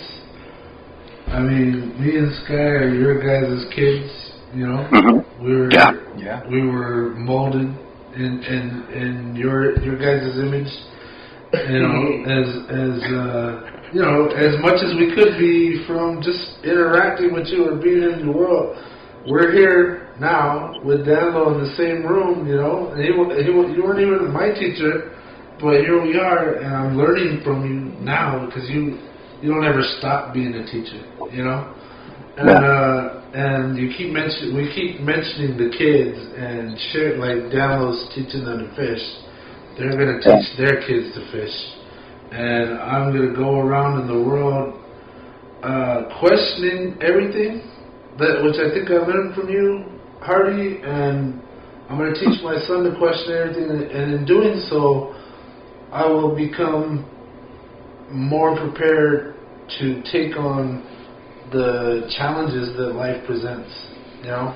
And as far as impact goes, you guys, that's your guys' impact in this room right here, you know. And like the domino effect, we're going to go out and impact more people. And as Danloe pointed out, you know, he likes to see that there's, you know, on the majority, you know, things are good. Things could be worse, and they're not. You know, so, you know, we've covered a lot of darkness, which it needs to be brought to light so that it can be dealt with. You know, like, yeah, we've gone pretty dark here on this episode, the 100th episode. But at the same time, I feel like we're pointing at stuff that people would much rather sweep under the rug sometimes. Or, you know, go and take the drugs or drink to avoid facing that. And, you know, a lot of times that's the biggest part of the problem is a willingness to stand by. And I think what we're doing here is pointing out and bringing attention to, yes, the dark underbelly, but that we can affect our own little worlds here. And that, you know, I know what Sky's doing, I know what you're doing, I know what Steve's doing. We're all, you guys are. I'm working on a podcast here. Like, there's more quote unquote good people than psychos. Yeah. But the psychos, there's a lot of them, and they, you know, in this miraculous age that we live in, you don't need to have that many people to do a lot of damage. Yeah. But so I'm trying to be hopeful, okay? Just so you guys know what I'm doing. That there are lots and lots of people who see a lot of the world for what it is and want to do something about it. Yeah. So I hope we can all figure out how to work together enough to make some of it happen. Yeah. That's always the part that things get gummed up. Yeah. So it's the best I got. Yeah. Well, I think that gumming up, like I've experienced many times, I become frustrated. I go, oh, there's so much bad. I want to do something, and then I wind up doing nothing because it seems so huge and unattainable. Like, how the hell could I make a difference out there? And you sit there and you go, all right, I'm gummed up now, you know. So I'm hoping one big part that our listeners can take, and for each of us to leave this conversation, you know, when you turn around and go out in the world, that, you know, I think part of that energy that I connected to is how powerful we are without even knowing it. That there's energies that we have, and I've heard it also described as which dog in the fight you plan on feeding. You know? How much good are you choosing to put out versus the bad? And, yes. I think if all of us can just figure that out, become aware of it. To use terms like put out and vibe and things like that, I mean, a lot of people hear that as nonsense, you know, but it's not nonsense, and it's just the same kind of thing. I mean, look, everybody's had the experience of somebody walking into a room and everybody just feeling like, ooh, you know, just having that, like there's a freeze. That's real. That's not imaginary. That really happens, you know? Yeah. And how does it happen? You know, there's like this book I've been hearing about animals and insects and just, you know, everything that's alive and just the different ways they experience the world, you know. Their senses are different than ours. They see light, hear sounds, and wavelengths, you know, from the whole earth, that we're just not aware of, you know. And one of the, you know, human beings, look, this is the thing. And again, if you want to really know what I'm talking about, read Hamlet. I know some of my classes got to see it and read it and understand a little bit, but there's so much there. But just to know how things work and that you're related to it, you know. And again, it's near at hand. It's right next to you. It's here right now. You're a miracle. Right now, you're alive. That in itself is amazing, right? Yeah. I mean, I was wondering the other day when in my life I actually realized that I was alive and had a sense of what that meant. Like, in other words, what's that make me distinct from?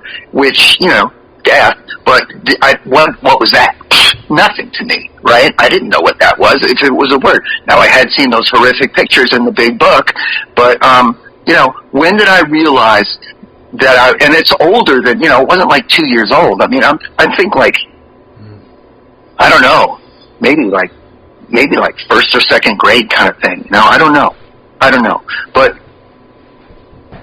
you just live life, and that's the thing about childhood, man, that I went that far without worrying about that stuff. That's the whole miracle of childhood, man.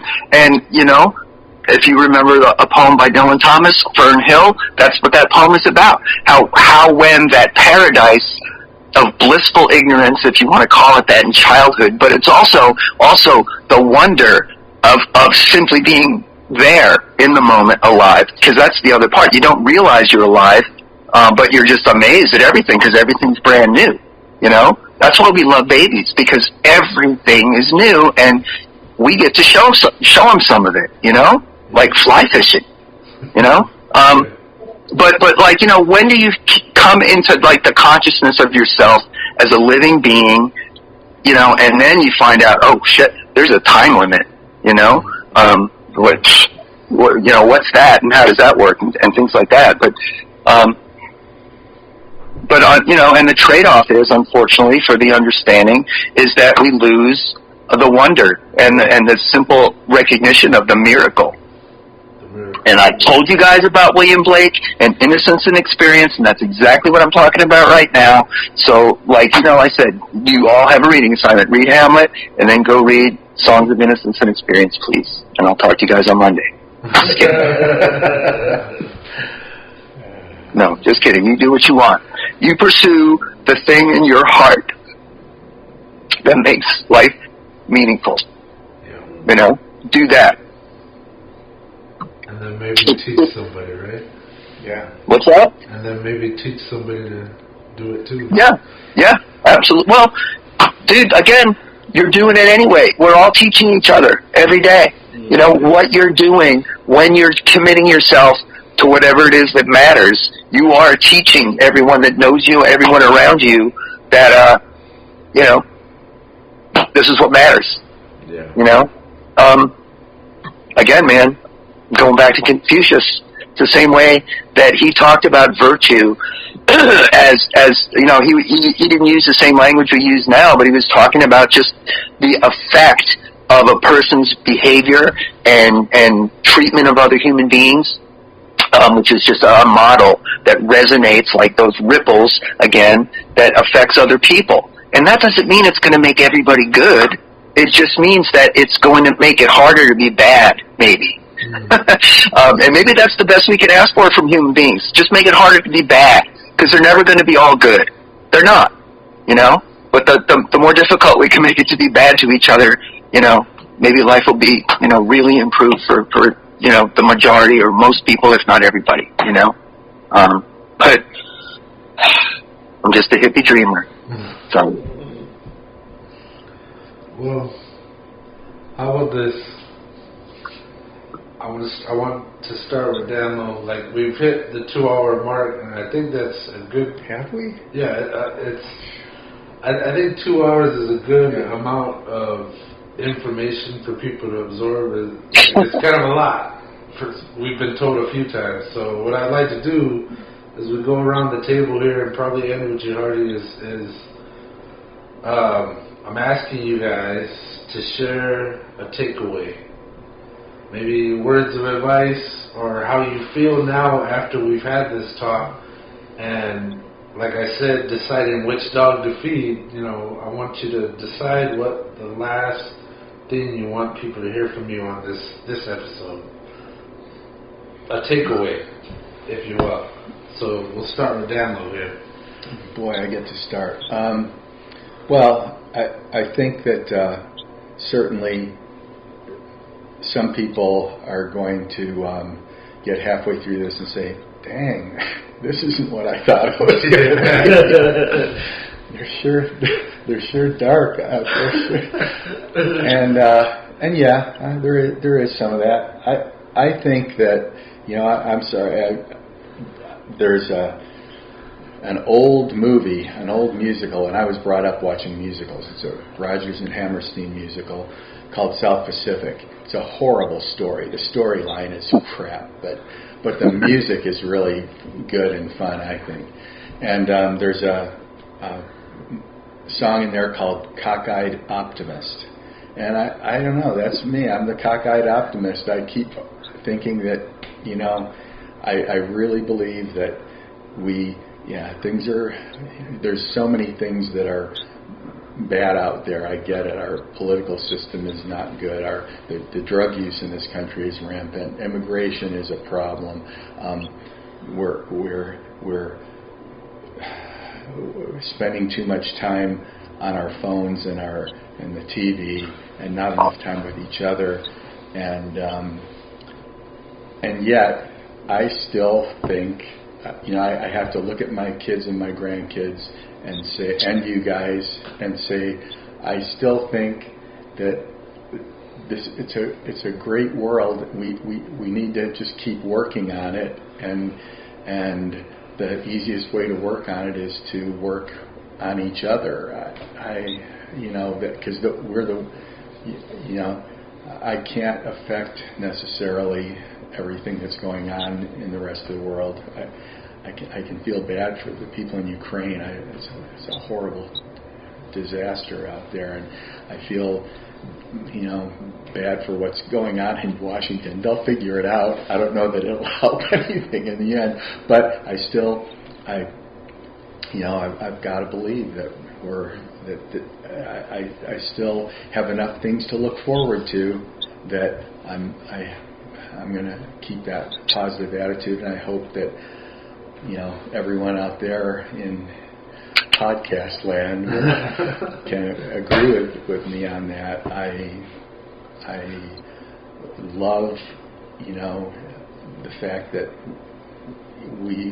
you guys talked about how we impacted your lives as teachers, and I want to finish up with the idea that's true, and we won't always know, but you guys also, and when I say you guys, I'm talking to all my students out there, and students at Baba Kivri, students that I had at Sabino, students that I had when I was a youth minister. You guys have all impacted me as well, because I just know I have stuff on my. I probably talked about this already at the last podcast, but every year the seniors would give a gift to the senior class advisors, and I have all those gifts. Those gifts are. I think of everybody every day because they're on my mantle, and so you can say, oh well, okay, well that's just a gift from the senior class, but you look at each one and you remember. I remember people from each one of those classes. Whether I can say which class they were a part of anymore, probably not. But you people in my lives have affected me in a happy way. It makes it's part of my positive attitude, because I look at those things and I say, yeah, that was fun. Senior class stuff was fun. Senior trips were fun. Going to close-up was fun. Going to Model UN and going to Model Legislature was fun. And working with all the people I got to work with was fun. So, in spite of the bad, every now, sure, there were a student here and there that we clashed, and that's the way it is, because that's people clash. But so my thing to leave with everybody is, I'm still happy to be here. I'm happy I was a part of your lives, and I'm happy you guys are a part of mine. I hope it continues for many years. I'm planning on. I've got a lot of fly fishing left to do. Yeah. So Nice. All right. Scott? Yeah. I just want to say I think it's appreciating or recognizing the full spectrum of the dark and the light and the highs and the lows of the experience of living. I mean, it gets dark, but then that helps you also appreciate when it's light, and vice versa, when understanding, what we could potentially walk into,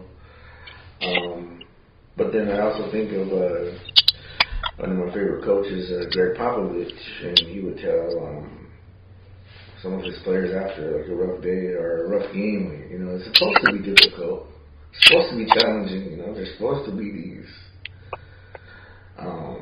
experiences that make you a better person, but it's going to take a little bit of turmoil or defeat or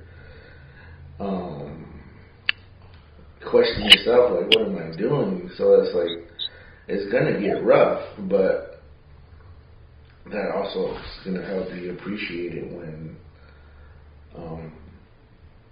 you're really trying to go after what you're trying to go after. But I think that's another thing too, is like, yeah, we're all in it together, but we're also sort of individually going after our own little things. And sometimes they're related, sometimes they're not, but like, regardless, we all have an individual path that we kind of gotta at least owe it to ourselves to try to make the most of it. Yeah, that's a really, really important point, man. That is so well put too.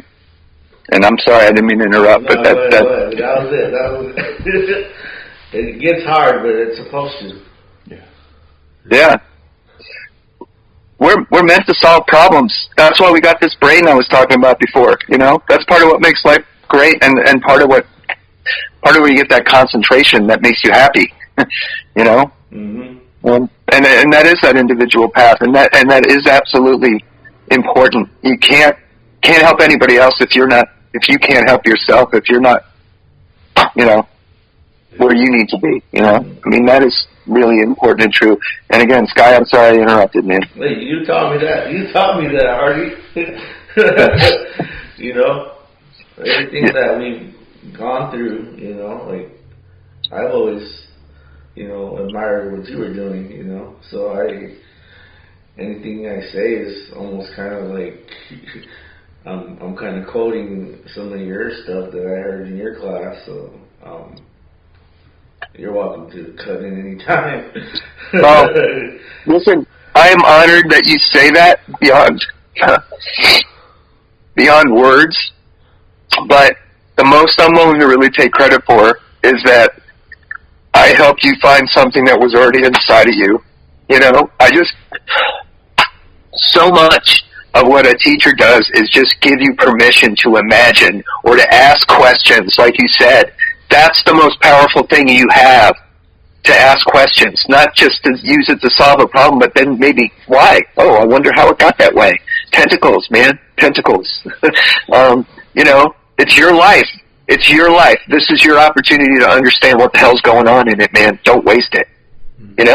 Don't waste it.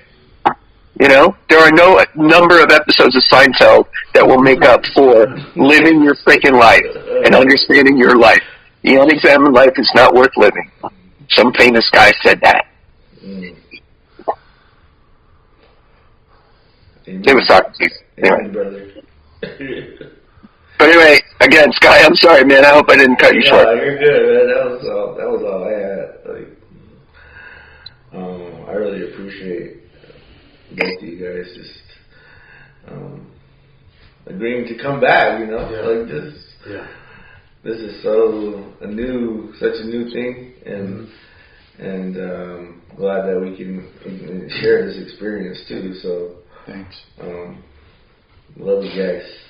Thanks. Yeah, I love you guys too. I love you too. Yeah. I guess I'll do my closing here and say that Hey, Benjamin. Yeah. Can I say one thing? Sure. I finally, there are more things in heaven and earth that are dreamed of in your philosophy, Horatio. That was a quote from Hamlet that I forgot before.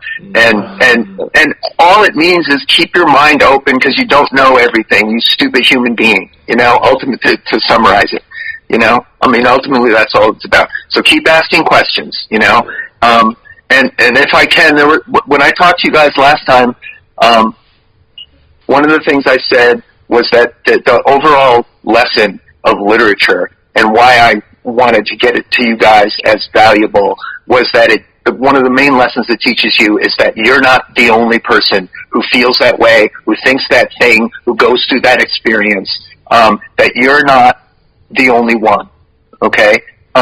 It's not just you. It's everybody, What I forgot to say was that the other side of that and the other most important lesson offered by, the songs and less cultural lessons that are passed down for generations and generations is that, is empathy. To understand that your experience, okay, like everyone else's, they're having it too. And to treat each other as if you understand that. And that's what I meant about just being courteous to each other, just to treat each other like you understand that you're having a hard time, I'm having a hard time, it's just like, but we're just, so much of that gets squeezed away. So you're not alone, and understand everybody else is having, going through something, all different degrees, but empathy, to understand, have compassion for yourself, and try to have as much empathy for the rest of the people around you.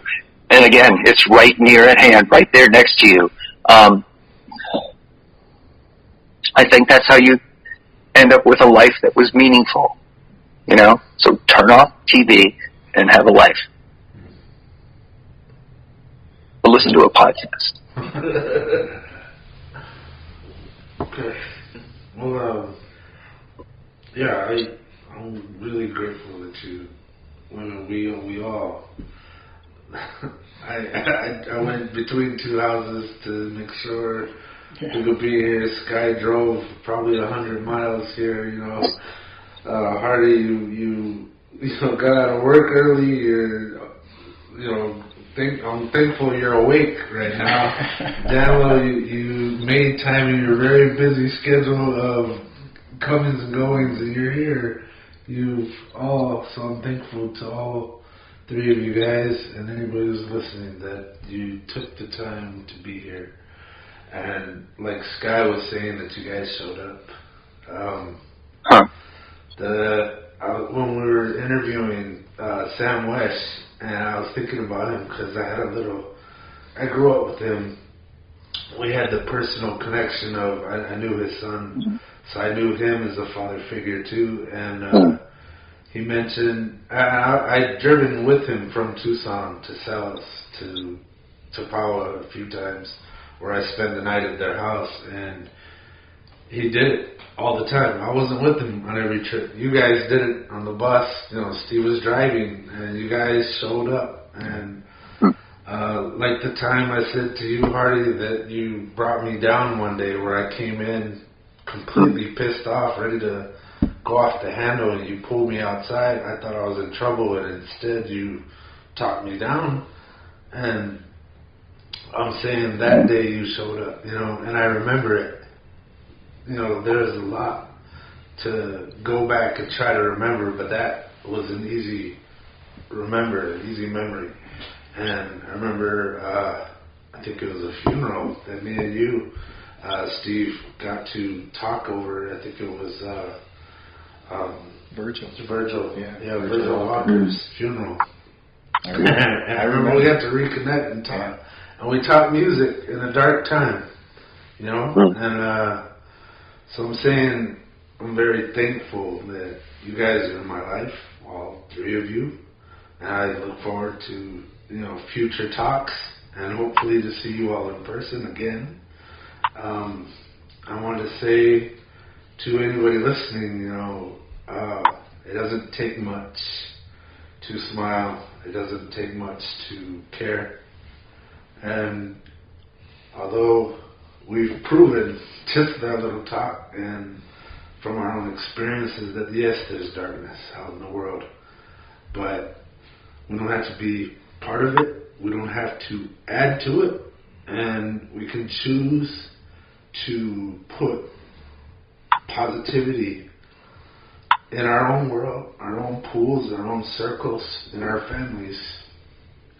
And I hope, just even if it's just today, us separating when we go our separate ways after this talk, I hope you go out and go back in your head and think about it and go, today, even if it's just today, I'm going to be a little more positive. I'm going to put something out in the world. I'm going to put a hand on someone's shoulder if they're feeling down.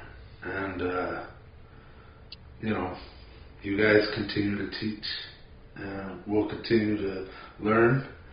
And I hope we all choose to put out the good out there in the world. Hey, I hate to interrupt, though. You guys seem to like it what I do, but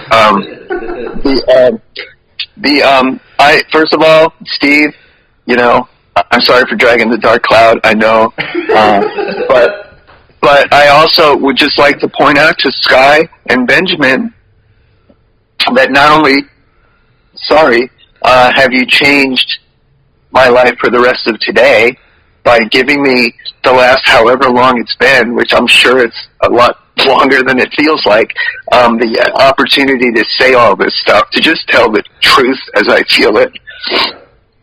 And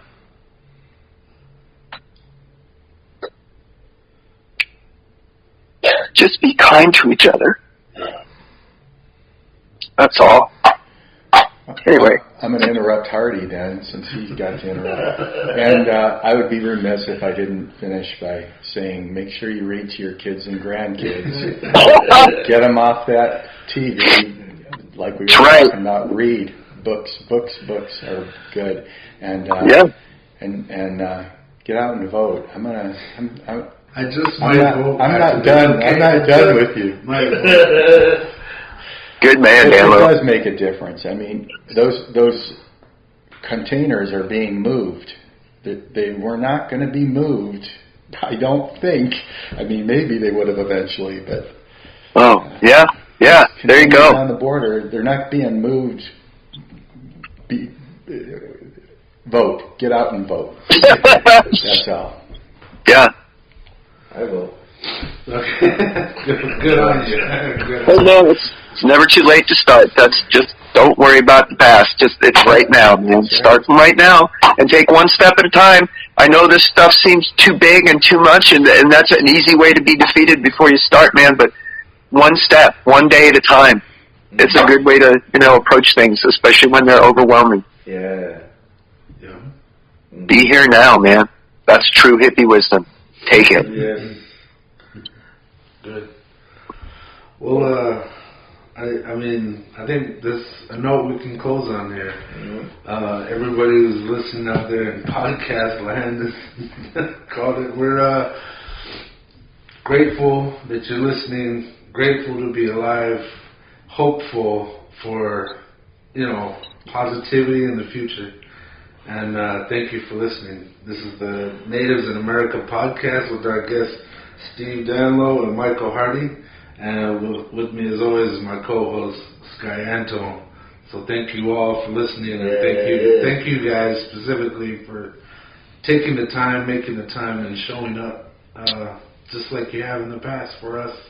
Thank you. You're welcome. Thank you. Thank you, guys. All right. I'm turning the button out. Here we go.